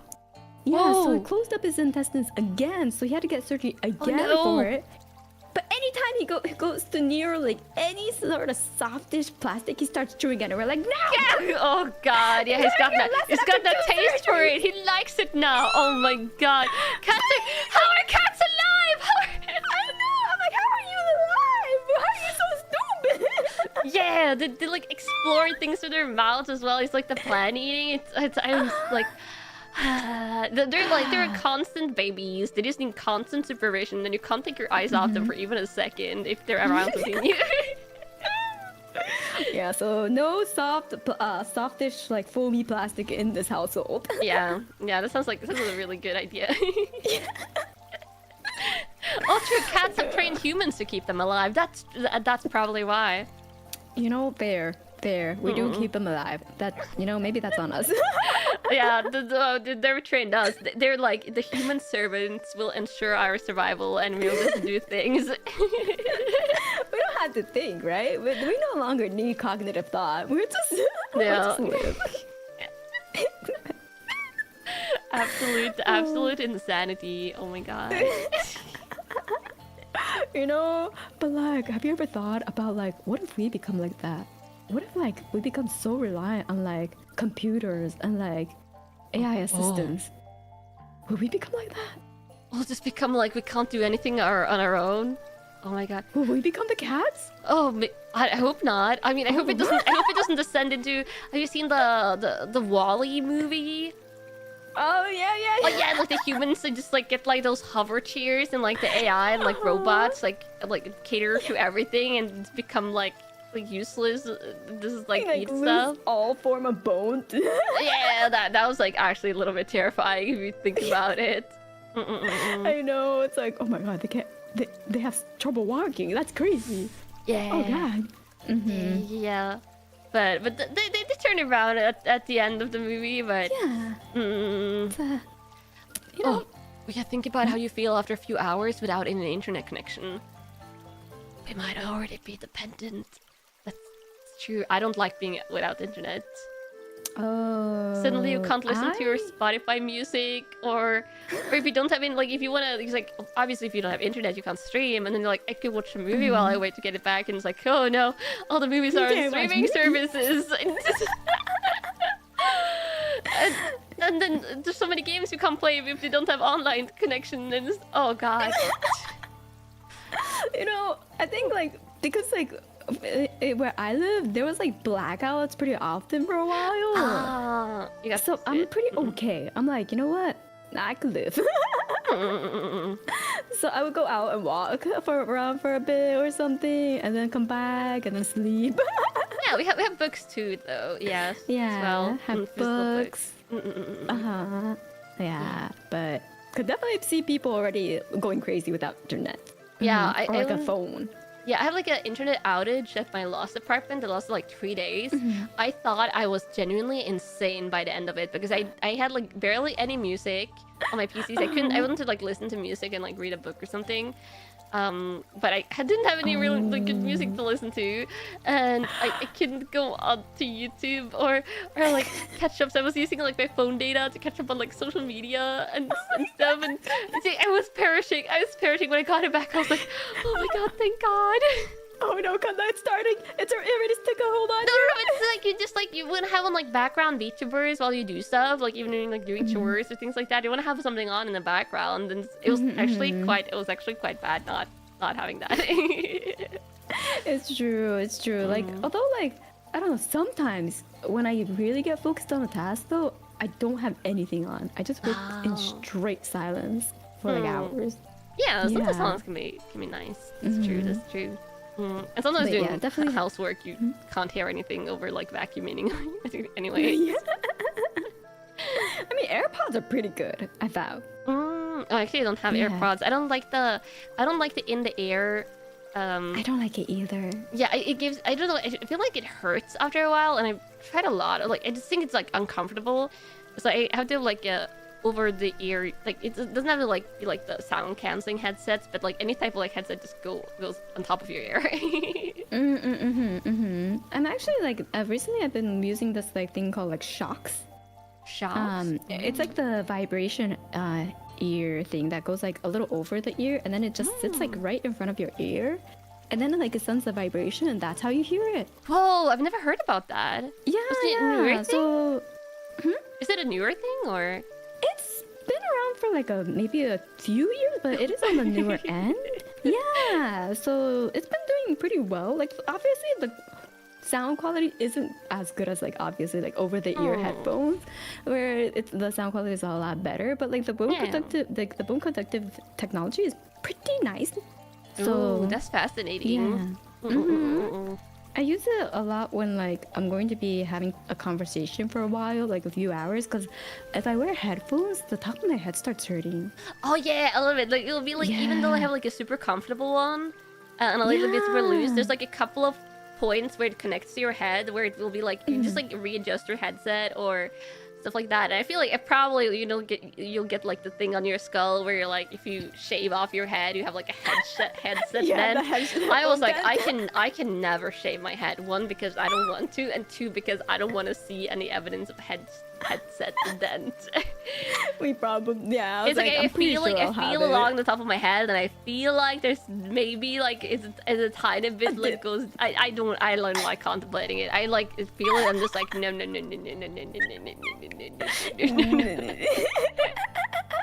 But I also found that like it like damages your hair follicles. So like the hair that grows out of like the point where like you have headphones on usually, it's like damaged compared to the other places.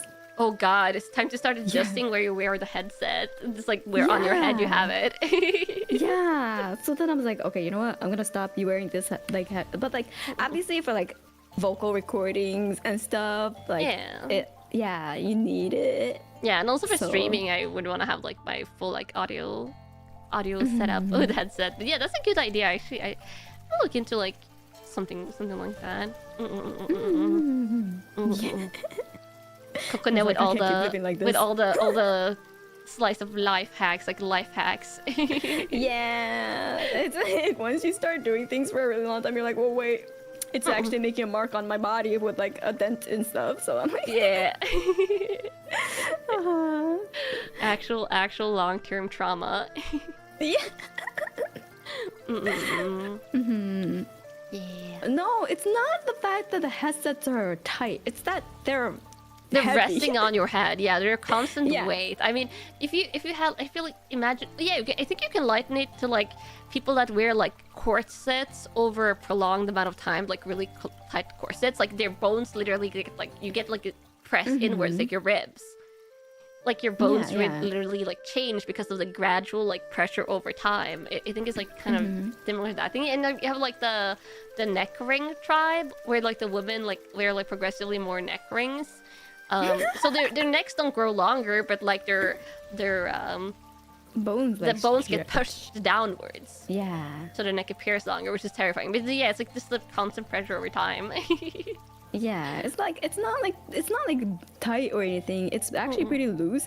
But the fact that it is loose is like there's more, like all of the headphone weight is kind of like centered on the part where it contacts the head. Yeah. So you know, it's not heavy, but after 4, 5, 6 hours, it's gonna weigh down. Yeah. Very true. Oh, I just realized I forgot the most obvious example of this: braces. Braces exert very little pressure, but like over time they move your teeth into like the desired position by like the tightening and like what moves what. But I think it's like the same concept, like slight pressure, but like over time it will have an effect. Yeah, or like, you know, like even like for glasses, like once you have like your glasses, it's like super light, right? And then, but like once you take it off, you're like, there's dents in my nose. I also have that. It's like next to like see like where the nose pads rest when you take it off. But those I feel like I notice less because I literally like I took my glasses off like right now, and I can see the general shape of like your hair. Like I can see you actually. You're not that blurry, but if I don't squint like this, and I have to like close my right eye and then squint with my left eye, which is my best eye, now I can kind of read chat, but if I don't, it's just this is the blur. Yeah, I'm very nearsighted, and I have astigmatism as well, which like makes it so things are like extra blurry, I think. Yeah, they like disperse the light a little differently. Like I have a little tiny bit of astigmatism on one eye, but it's so minimal that like my prescription on my glasses, one side is literally 0. Oh, and the other side is 0.25 or something. Oh, that's pretty mild. Yeah, so it's like super minimal. So I usually forget to wear my glasses. Until like I get eye strain, and then I'm like, I should probably put on my glasses. Because like they're different like prescriptions, so like they're different strength. Yeah, that's normal. Yeah, I think.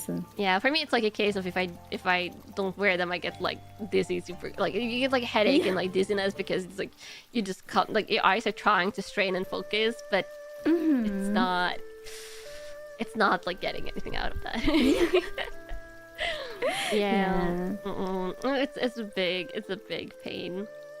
So don't forget glasses if you need them. So if you don't see them all the time, it's fair. But yeah, I have astigmatism on both eyes, I'm pretty sure, but my right eye is worse. So my left eye has become like, I didn't know about this until like some years ago, but like you can have like a dominant eye. That is like, I think like it's also like because of the astigmatism.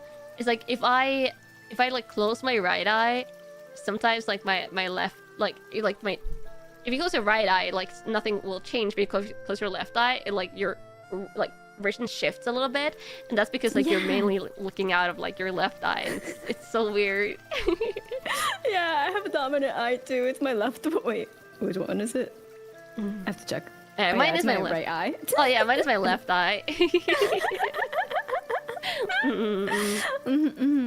But have you heard of like the surgeries that people are that they're making, where like they put like a lens inside your eye? Oh, that's scary. Like, no, I've never had corrective eye surgery, but I think my mom might have had that for something because she has like one eye that's like pretty severely worse than the other, but she's also farsighted instead of nearsighted.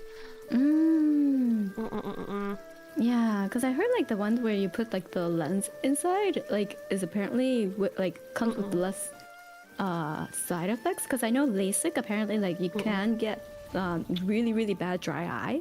Ooh. Yeah. So I think that's like the one big downside of LASIK. Like it's like a gamble, right? Because not everyone reacts to it the same. So you can have it or you don't. You're fine, completely fine with it. But yeah, there's like the cataract surgery where you put like a lens in it, and then like if the prescription eventually like you have to get a stronger one, you could just like replace it or something. That's crazy. I actually didn't know that was what they did for I knew cataracts had surgery, but I didn't know the specifics. That sounds super freaky. I'm not gonna lie. I don't know if it's exactly cataract. I think so, but like there's that kind of thing that they do. Have you gotten it done? I think it sounds worse than it actually like you will feel. I think anything that's like they're doing something surgical on your eye, it doesn't feel like eyes are things that should be able to like get things placed in them. That sounds very like I'm just like what? It's like I don't wear lenses, one because I like how glasses look, but also because I don't want to touch my eye. I don't like the. I think I would like it would freak me out if I get like a lash in your eye. I'd like hate pulling it out. But so I just like I'm used to going glasses, 100% in on glasses instead of lenses. But yeah, yeah. Yeah, my roommate's the same. Like, my roommates hate getting anything near her eyes. Like, for a while, she couldn't even open her eyes underwater either. Oh, apparently, yeah. Oh yeah, I don't do that. I only do it if you have like goggles, so your eyes are technically not underwater. Oh yeah, like I had no issue with that. And then like apparently like when she was like, oh yeah, like I have a towel in the shower all the time just to like wipe my face every time it gets wet. And I was like, really? Okay, I'm not that level. I do take a shower, but. Yeah, I don't open my eyes underwater. Oh yeah, but I'm like always like I get lashes in my eyes really easily, so I'm just like always fishing it out with my finger. And I've creeped out my roommate so bad. Oh. I was like, oh, sorry. Yeah, no. Hopefully she'll get used to it. Yeah, you get used to it. You get used to it. Like once you get like your 5th lash in your eye that day, I'm like, you know what? Fuck. And then one day, whoa. Sometimes it gets that bad. I'm your like, lashes. Always going in you my must have eye. the thickest of eyelashes to just produce extra eyelashes for your eyes to deal with. I think I do have like long-ish lashes, but it's just like yeah, luscious and beautiful eyelashes. No, your lashes are super cute. You're no, I love your current hair. You look so elegant with the ponytail. It's so elegant. Yay. Thank you. And your current outfit is so elegant as well. Oh my god. I still want to dress you up. I still haven't gotten around to it, but I'll get to dress you up. Oh yes. I should tell couples about this. Kokone, if you haven't seen Kokone's art, when Kokone did like a birthday art for me, that was amazing. And too, like Kokone does like a boutique, Kokone's boutique streams, which she has like VTubers fill out like a form thingy. And then she draws them a new outfit based on the form, like a drawing, and it's so good. You should definitely watch those. And I have filled out an art and thingy for the future. Yeah. I think I've forgotten some of what I filled out, so when you do that stream, it will be a surprise. Yes. Yeah, it's been a bit on hold because I've been like running around a lot, like for the past like month or two, but it'll come back. Busy Coconut. Yeah. Yeah. So this retreat is very nice. Thank you. Yeah, and I figured it like this is why I like doing this, like so chill to just do a chatting collab, right? Because it's kind of like just sitting in the VC, which you know we talk to each other off stream sometimes in VC, just hang out and chat. So I was like, why not just do collab streams that are just like the socialization, you know, the socializing without the gaming. That's true. Because like you could of course like you talk when you game, but depending on what game you play, some games allow for a lot of like off-topic talking. Other games you have to be like 100% locked in, but you're still like gaming. So I was like pure chatting. That's what we need. You know, that's true. And like I think like it's great because like for me when like I want to collab with people, because like I'm like, oh, I obviously can't like invite them just to talk, you know, because I don't know why. It's like that mental like thought, right? So then like what game would be good? And then I'm like, it has to make sense that I'm collabing with this person so we play this game. Like it has to be aligned with their brand. And I started to think over complicating things, and then I just never asked for a collab, and I'm like it's the brain, it's the brain leading you around in circles that happens.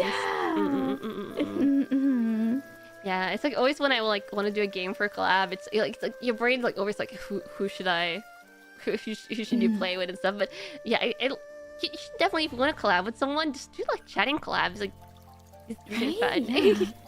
I was like, oh, this is really nice.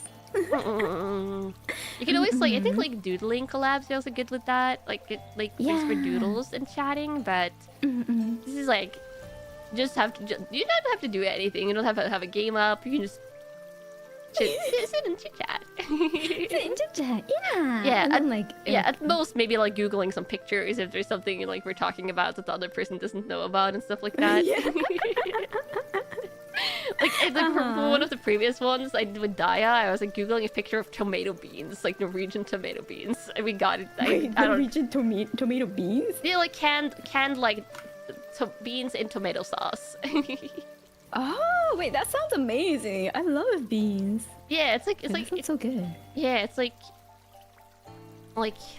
I'll find a picture again. The fact that like tomato sauce. It's like I think you have like a similar thing in the US is what we landed on. Like the beans and like pork, like beans and pork. Yeah, I don't think there's any pork in this though. I think this is like pure, just like it might be pork in it. I've never looked at the ingredients in depth. Let me see. You have up the. You have up my OBS, right? So you'll see if I put an image there. Let me find it. Downloaded it. I think it's literally the same picture I used last time. Yeah, it's like this, like canned tomatoes. Bonner? The beans is bunned is beans, and then tomato is almost written the same. So you can see it's even like a picture of sliced tomato. Oh, yeah. Wait, I love tomato sauce and I love beans. That sounds delicious. These are really good. They come in a can. Actually, the picture here is very accurate to what it looks like. They're like these like nice beans, and then usually like of course would be like cold when you store them, but you put them in like you can even put them in a pan or like a little pot, and then like gently heat them up until they're like nice and hot, and then having them the way I used to eat them was you make like a hearty breakfast or like a lunch, where you have like bread. You could make toasted bread. You could like pan fry the bread lightly on one side, and then you have eggs, pan fried eggs or scrambled eggs, and bacon, and then tomato beans. Though you could like mix that up in any way, but that was like my favorite combo. or instead of bacon, you get like some kind of sausage. Yeah, because like America does have something similar. It's called like pork and beans, I think, for the most part, but canned beans, and then it's like literally like a sweet, like meaty, like gravy almost type of sauce instead of like tomatoey, and so it's like sweet and yeah, I will say this is still a little bit sweet because of tomato, like of course gets sweet, but this is it's like a pure like tomato sauce. Oh, that sounds better, because like sometimes the sweetness can get a little too much for me, so then like having that little bit of like sourness from the tomato, like the refreshingness of the tomato sounds really good. Yeah. I don't know if they sell that outside of Norway though. I think it might be maybe Scandinavia, like sometimes like Norway, Sweden and Denmark. I'm not always sure like what's a Swedish product or what's a Nordic product, because they will like have like a Swedish producer, but they will have like Norwegian labels. But yeah, true. Yeah. I think this is like Norway or Scandinavia. Okay. Well, Heinz Beans has something similar, I think. It's a Heinz Bean thing. Yeah. Yeah, this brand is like Nora though, which is either Norwegian or Scandinavia, I think. But it might be owned like so many food brands are like, oh, this is a cool food brand, and then they're like, wait, this other food brand and this brand and like 20 other different food brands are all like owned by the same like mega brand, and then they're just like, what is even life? I feel like everything feels so different. It's like, what do you mean they're the same? Yeah, it's like because they just keep on buying up stuff. Like probably not all of it is produced in the same place, but it's so surprising. Like food corps are like they're very consolidated. Yeah, super consolidated. Like when I found out that Tim Hortons was first owned by Wendy's and then now they're owned by McDonald's, I was like, what? Oh, what? They're not a Canadian thing. They're not Canadian? Oh my god, yeah. Oh my god, I've been lied to. Every single Canadian I met, they're like, oh yeah, Tim Hortons is super Canadian. And I'm like, you're owned by Wendy's. Yeah, no, it is crazy. It's crazy. Yeah, it's the same. You're completely right. It's the same with like a lot of chain restaurants and things like that. Oh yeah, Nestle is like notoriously like overlords. Yeah, it's Nestle, and then it's like, oh god, it's another. I know the name when I see it, but there's another thing that I feel like owns a lot of things in Scandinavia. Like a big like food conglomerate thingy. I don't remember the name, but Yeah, there's like a couple. There's like a couple. If you see the name, you're like, oh, I've heard those things like in relation to food, but then you're like, whoa, the extent of the food. And if you like if you read on the labels of some food, you can like see like in tiny writing, it will say like the Overlord Company. The Overlord Company. Yeah. Product with Coca-Cola. Yeah. Yeah, Coca-Cola. Yeah, Coca-Cola owns a surprising amount of stuff as well. Yeah, an insane amount actually. Heineken owns many different beer brands. Ooh. Oh. Yeah, it doesn't surprise me. It's just making it sound sinister. I mean, it could be a tiny bit. Like, probably not always, but you know, like there's probably not the most I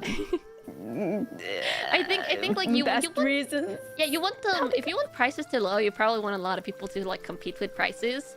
And if few brands own like all the different brands of a food, they don't really like, they don't want to compete with their own food in prices, I'm assuming. So you get situations like that. Yeah, it's like, you know, that's why monopolies are banned. Yeah, like, so I think food overlords, sounds pretty. It makes it fun, accurate. but also yeah. It's pretty accurate, you know. Yeah, no, I think it's fascinating. Oh, that is pretty fascinating, but also shocking. It's true. Yeah. Oh, generic brands. Oh, generic brands. So, like the store brands are even more fascinating. I don't know how it is where you are, but like literally like here there'll be like, my mom discovered this, and this is like where I started being conscious of it. It was like, there's like a potato chip producer here called Morud, which is like one of the more like, oh, this is like good quality potato chips. And then sometimes we'll see like store brands, like things like First Price, which is like cheap stuff and things like that. And she actually looked at the package of like the cheap price or store brand like potato chips, and on there it literally said like produced for X like store chain by Morud, which is like the fancy potato chips. It's like literally the fancy potato chips they're not like fancy, they're like, you know, the branded potato chip producers literally also produces the cheap brand for the store. And when she saw that, she was like, yeah, I guess I'm just buying this brand that's cheaper because it's the same producers and it tastes basically the same. But then they're like, they don't want it to like compete with their brand of like good quality chips. So then they're like, we'll just give you the bad quality chips and you can sell that, you know? Yeah, so literally like, yeah, in some cases you just pay more for the brand when the producers might actually be the same, which is insane. I was just like, wow, I didn't know that was but do they taste the same? I think those two, because it was like generic like salt flavor. The store brand didn't have that many like different flavors, but for like the generic like the salt like potato chips, I think they were equal, like basically the same. Oh. Yeah, it was like didn't even change. Yeah, basically just the same like classic salt potato chips. Oh, that's crazy. Yeah, though if you went like the brand route, you could get like more like these special flavors and stuff like that. Yeah. Not to say like, the thing is like, Norway is so much smaller than the US that when I say like a lot of different flavors, I mean like 4 to 7 maybe. I don't know. Max. It's like in like a general store. Norway has this is crazy. If you are from Denmark and you go to Norway, you're going to be like, why is there so little choices for a lot of stuff? Really? Because I lived in Denmark for half a year, and I went there, and when I went in the grocery store, I was just like, what is this? I was like, what is this? And then I took a ton of pictures at shelves of grocery stores and sent it in my family group chat. I was like, what is going on here in Denmark? I was like, what is this crazy thing? There's like choices for all the food. There's so many options. Sparkles. Yeah, it was just absolutely insane. There's like a couple of things where Norway is better in options, but most of the food has like more things to choose between in Denmark, and that's when I realized that Norway doesn't really have the most wide selection of food items. Oh, so that's interesting. Yeah. I've never gone to Norway or Denmark, but like I like one of my like V&U girlies is from Norway-ish, like Norway. Yeah, but I don't think I've ever heard her say anything about that. But then I think she's pretty simple when it comes to food. She's like, I like fish. Yeah, I like fishing. Yeah. If you want to know what's even more insane about fish, though. This is a little Norway fun fact. You know mackerel, right? It's like sometimes like a fancy fish. You get like mackerel fillets. Mackerel fillet is not a normal thing to buy in Norwegian grocery stores. Like fresh mackerel fillet, I have never seen it in a grocery store. Never. Oh. Like maybe if you go to like a super fancy grocery store that had like a fishmonger section, you will find it. But if you go in like a generic like around the corner grocery store, like even like the bigger like general grocery stores, you won't see mackerel fillet. You will see like canned mackerel in tomato sauce. That's what you like will not see. even like a whole mackerel. No, you see like canned mackerel. Like it's like a thing you put on like breakfast food here. I don't like it. But, but fresh mackerel fillet you won't see. But you want to know where you can get fresh Norwegian mackerel fillet in supermarkets? Denmark? Japan. They export it to Japan, and we don't even have it in our own grocery stores. The Japanese bought it all. None for you. It's like there's like I watched. You know, want to know how I found out? I was watching some Japanese VTubers, like not VTubers, like Japanese YouTubers, because they have like cats and stuff. And then they were making dinner like on like a video they made, and they were like, today we have like the fancy like saba is like the mackerel, and they were like, we could buy normal saba, but no, we have Norwegian saba. And I was like Norwegian mackerel fillet? I was like, is that a thing that exists? I was like, how? I've never seen this before in my life. I've never seen it, and they can buy it in Japan. It's just for export, not for you. Yeah, it's just for sorry. This is like my big pet peeve, and at the same time, they complain in like Norwegian media with like over time they're like, Norwegians eat too little fish, and I'm just like, maybe that's because we get like cod, salmon, trout, and like these normal fishes and a couple more others, and all the mackerel is just being sent to Japan or used for canned tomato stuff. I was like, maybe that's why. And also most of the fish fillets you buy is frozen. The fresh selection is even worse. Oh no. Oh god, yeah. So that's Norwegian food in a nutshell. Embrace your food diversity that probably is way more diverse where you live. It's like, you know, that like I see a lot of like, you know, those like Japanese YouTube of where they do like Costco trips of like what they buy at like Costco and stuff, and like they do a whole bunch of like series off of that and what they make for the Costco. And they always like, oh, we bought these Canadian salmon. It's like every single time they're like, if it's salmon, it comes from Canada, and I'm like, wow, really? Yeah. Oh, yeah. Canada, I think Canada, Norway, and Chile are the three big countries for fish farming, for salmon fish farming, like trout fish farming. So I know Norwegian salmon is also like very much used in like sushi in Japan. Yeah. But yeah, it's crazy. It's crazy how you have none left for your. And it's like, if you like Canada to Japan, if it's West Coast Canada to Japan, like that's reasonable. Norway and Japan is like different sides of the world. It takes like 16 to 17 hours by plane if you go there. Like pretty straight, like with a couple of layovers if you're going on vacation. Yeah. Because I was like, it's like a 13-hour trip from depending where you're going from, like. Yeah, it's like 12 to 13 or like at most 14 if you have like a one-way trip.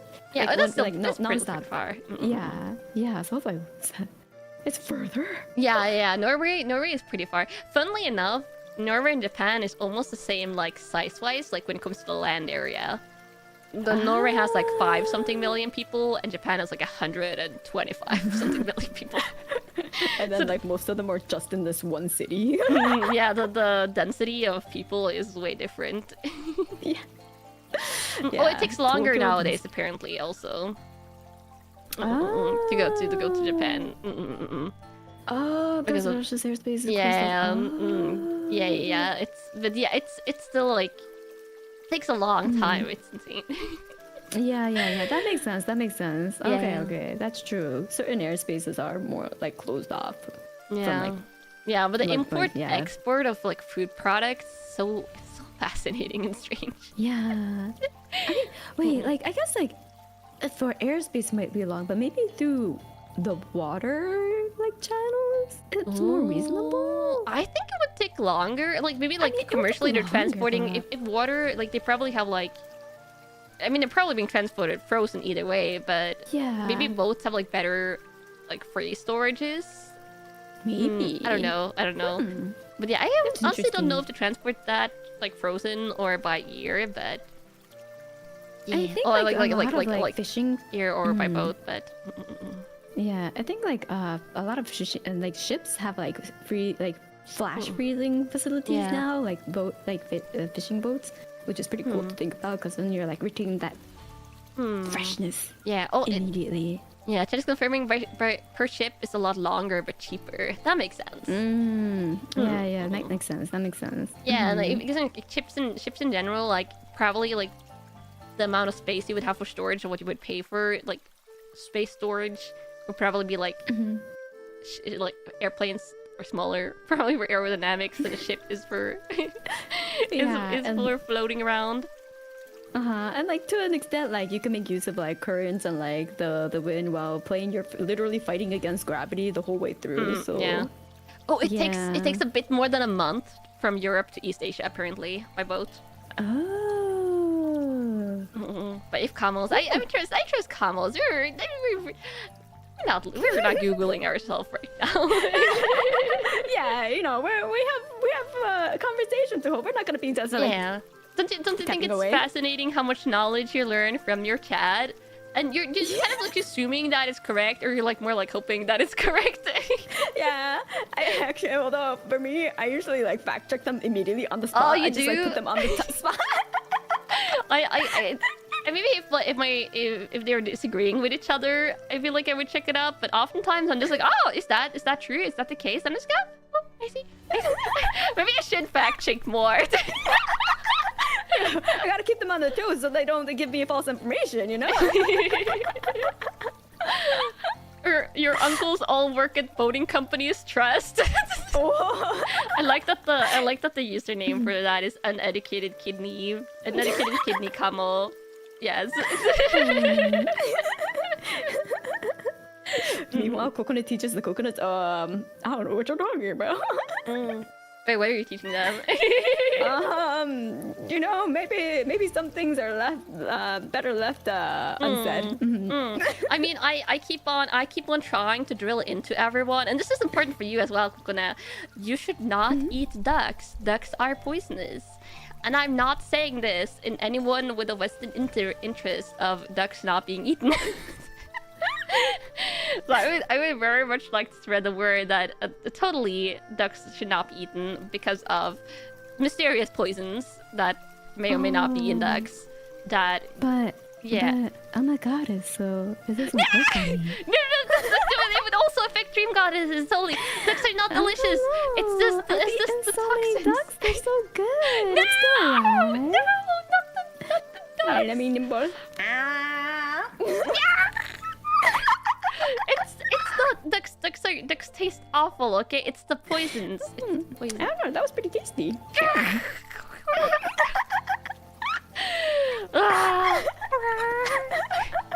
I have it bad enough. The camels wants to like eat each other sometimes because they say other camels look so tasty, and I'm just like, no. And they did transition over to wanting to eat silica pellets for some reason. Which that may or may not be on me for opening too many blind boxes on stream, and then some blind boxes randomly having silica pellets in them. It's like a gotcha for silica pellets. It was not a blind box that you're after. You're after the gotcha if they have silica gels or not. Sometimes it's like more fun because I've opened blind boxes that have had like giant packages of silica pellets, like never seen as big packages like in my life. It'll be like the same size as the blind box figure, just in silica pellets. Gotta keep that toy fresh, you know? Yeah. Oh my god. Have you tasted what has silica poison? No, they're not to be eaten. Don't fall for it. No. It's poison. That's literally poison. You know. That's literally poison. Humans are pretty interesting. They eat Tide Pods. Oh my god, no. Just gotta make sure. That's not how you find out. I mean, that's probably in like the old days how they find out things are poisonous by eating them. And then some people only eating things once and then never again. But we don't need to do that. We have science stuff. Science stuff. In that sense, everything is edible at least once. I mean, that's true. That's true. But it's like, do you want it to be the final thing that you eat? It's like, I feel like it was like silica pellet or like a really good like cooked meal when you want the cooked meal. You know, that's at least you could taste it at least once if you're really that curious. Don't listen to Coconair! No! Don't look away from the silica pellets and anything else that you've been longing to eat, but that you shouldn't because it's not edible. Yes, please do read. Oh my god. Please do read the label. Read the warning labels, yes, and there will tell you to not eat it unless they're like so convinced people wouldn't eat it that the warning labels are about like flammability and stuff. Oh, did they stop putting like do not eat? Would they? I don't. I feel like on silica pellets they probably don't, but I feel like there probably some items where they like don't put do not eat, but then like have like flammability or like things because just assuming people wouldn't want to eat it. Wait, I have to show you one of these days. I have like a dice set, and like in the box it says do not eat. Oh, for the dice. The dice look so pretty and so much like candy that they had to put on their like box like do not eat the forbidden candy. Oh, that's glorious. But yeah, that's probably very reasonable because I feel like small kids would eat that and also not read the label. Well, a certain PixelLink girl may have consumed some dice. Some dice? Well, she may have put several. Like 7 or so dice into her mouth. I know. She consumed Pokemon cards as well. Oh yeah, true. I know my gen mates. I was like, which PixelLink girl? And then you like continued talking, and I was like, oh wait, I was like thinking my own brain. I was like, I'm forgetting about Daya. I'm forgetting about my precious gen mate Daya, who should sometime maybe be kept away from non-food items, please. I mean, she did a stream about uranium too. I was like, oh, wait, the uranium stream, yes. She's very excited. Radiation galore. But yeah, I love Daya, but also sometimes I just like, please Daya, you need your digestive system, please. But yeah. Wait, do you know if she like washed her dice before she put it in her mouth? I don't know. I hope so, or I hope it was new dice. Hopefully. I was very curious about that, but I don't think it was touched upon during the stream. Best not to ask. I guess it's best not to ask. Yeah, at least I'm not planning on eating non-edible things. Though Kamos was taunting me to eat Pokemon cards the last time I opened cards. They were telling me that apparently if you open enough Pokemon cards, eventually you'll get the urge to eat them. So I think some Kamos are just playing the long game. You know, I have heard of people, like, there are several, like, VTubers that I know who have consumed the cardboard, the forbidden cardboard. Yeah. I don't know. Like, it is a thing. Yeah, I think for me, it's like the crippling allergies will like keep me in check because I probably am like definitely am allergic to like whatever they make Pokemon cards out of. My body can't even handle like plain salad sometimes. It's like I consume butter and my body is like, this was like dairy in butter form. Like no. You can have like one lick of butter like a month. Sometimes my body is like that. It's like, my god! Like I saw, you know, like the thing that was going around about like picky eaters, and then I saw yours, but it's like it's literally just allergies that's forbidding you from like eating anything, and I'm like, what? I had to do my pre and post allergy one, so people didn't think I was insane. But like I got my allergies early 20s. And you adapt to, like, honestly, it doesn't bother me that too much anymore. Except for when suddenly, like, you get, like, you know, like, you've heard about phantom pain. You know, if you get, like, you miss, like, a limb or something like that, get, like, phantom pain in your limb. I realized there's such a thing as, like, maybe you get these even if you can't eat it, but, like, phantom smells. Sometimes you just, like, it's pretty rare, but sometimes I'll just be like, I swear I smell bacon. Even though there's no bacon in the vicinity. We just go around, like, half an hour being like, bacon. Bacon. Just be like, bacon. Yes, I will say bacon is probably one of the things I miss more because that's like a guilty pleasure food that's just so good. Just crispy bacon. Oh no. It is all the way. It's like the alternative is like you're feeling really awful or you're feeling okay, and then eating still foods that's good because chicken and rice is good, and chicken and pork is good, and caramel fudge is good. True. And I recently figured out that I can eat a small amount of potato chips. Yeah, like salt potato chips. I can get like the ruffled salt potato chips or like the non-ruffled, I guess, I don't know, normal salt potato chips, which that genuinely has always been my favorite flavor of potato chips anyway. Oh yeah, the simple salt flavor for me, it's like the salt and vinegar. I need that vinegar. Oh, the vinegar, yeah. Salt and vinegar, I feel like isn't normal here or like popular. It's like either it's like the normal salt is like the standard. And then you have like the most common ones after salt is like salt and pepper, which also used to be my like joint favorite. Salt and pepper, and then like paprika flavored. You know, like when they get like orangey, like the paprika powder. Yeah, that's pretty common. Like I feel like most chip brands have that here. And then sour cream and onion, also pretty normal. Okay, that's a normal flavor here, but like salt and pepper and like paprika are not normal flavors here. Well, paprika is pretty good. I think it's maybe because Norwegians are...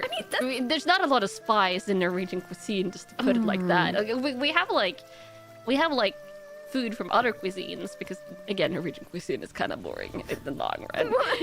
But yeah, we have other food cuisines, but Norwegians as a whole aren't good at handling spices. So the paprika is like a spice that's like mild but still paprika flavor is a European thing. Oh, it's a European thing.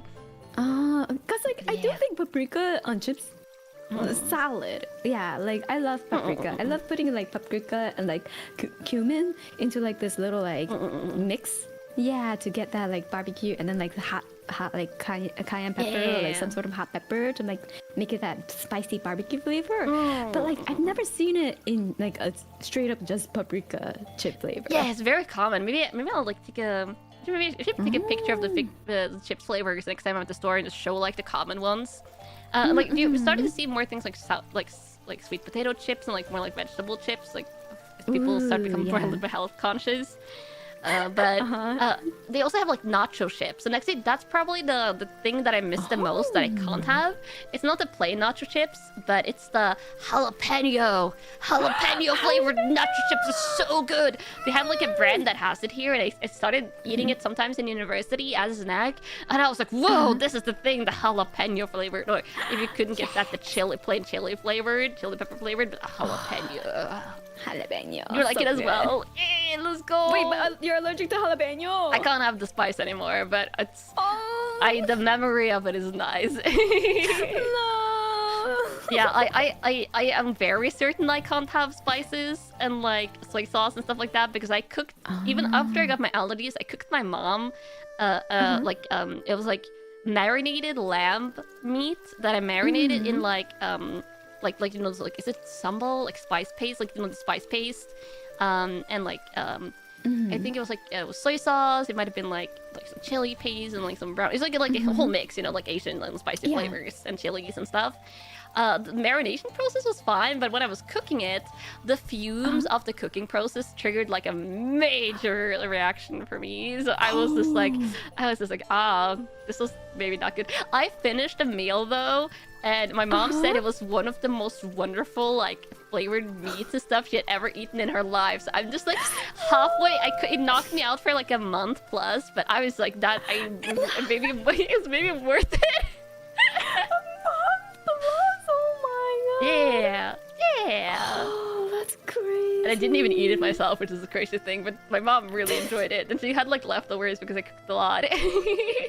Oh. I don't know. I take it with a lot of humor. Don't worry. Oh, I wonder if it's like the what's the glucose in the soy sauce? Oh, for me, it's the fermentation process of the soy. Yeah, okay. There's some food that's like straight up like I can't have the food, but for like this is like thing I can have pork fillet. But I cannot have bacon because bacon is like stored and cured. Smoked? So like the fermentation, for meats, for me, it's something called histamine. It's like that's the problem in most of it, and histamine builds up in things over time in amount. Yeah. So if you have like meats that have been aged or cured or fermented foods or things like that, it like they're higher in histamine, and some foods are naturally high histamine, which I like straight up can't have them, or they have like some chemicals that makes your body release histamine more, even if you don't have histamine themselves. So yeah, so that's like it's like for me the food thing is mostly histamine intolerance, and then my body also randomly decides it doesn't like the food. It's kind of fascinating. Yeah. Oh, that's interesting. Also, is the time okay for you? Because I know. It's we should maybe start rounding off. I'm just enjoying chatting with you so much. I'm doing the same thing. I was like noticed the time like an hour ago, I think, and I was like, I should start when it gets like 2 a.m. I should start becoming conscious of the time. This is what I do when I'm in VC with people and I'm having a good time and I'm vibing. I just start ignoring. True. I've been like hungry for 2 hours, but I've been ignoring that. I'm just ignoring all my as my body gets tired and like more like warning alarm starts to go off. I'm just like, no, I don't care about that. I only care about chatting with Kokone and the couples. No, we will chat more in the future. But for now, you should go eat and sleep. You know, take care of your body. Yeah, and then you should do regular day stuff. But before we end. And also, thank you for coming and chatting with me. I had a really good time. I hope you had a good time as well. Yeah. The regular end of collabs that I like doing is that what are you doing next? What are you doing next? For streaming, or if you have like anything upcoming that you want to talk about? I'm gonna dress Kanna up. Wait, is this your next schedule stream? I'm gonna dress Kanna up. When you do that stream, like send me the link and I'll come let us know. Okay, yeah. But I won't look until you're finished because I want to get the wow. I always get like the wow when I see your art on the Twitter timeline. I get like whoa, oh my god, Koda's been cooking again. Oh, it's too bad that like I do it so late for you though, because then I'll be like, oh, you want to come into the call and then I'll show it to you. But then I'm like, you are passed out. Yeah, if it's between 3 to 4 a.m. Today I might honestly stay. Oh no, I shouldn't stay up too late. Yeah, I have a collab with Echo tomorrow. That's what I'm doing next. I'm collab with Echo and it's like 11 a.m. my time. Oh no. Yes, please do go sleep so you can save your energy for Echo. She's a very sweet girl. So and you should also check out Kokone if you didn't realize already. She's amazing. She's so sweet and her streams are super chill. Yay! You're so nice talking to you too. But yeah, you're so creative. What? No, you're No, you're like literally creative with the art and stuff, and yeah, and then she just so much. I'm so impressed with your Minecraft skills. I just really like the Minecraft and the the Minecraft brain rot. I have the mind of a brain rot, you know. Yeah, I feel the Minecraft brain rot. But yes, we should round off here. Thank you so much for stopping by, everyone. I hope you had a good chill time. And then thank you for having me. Bye bye.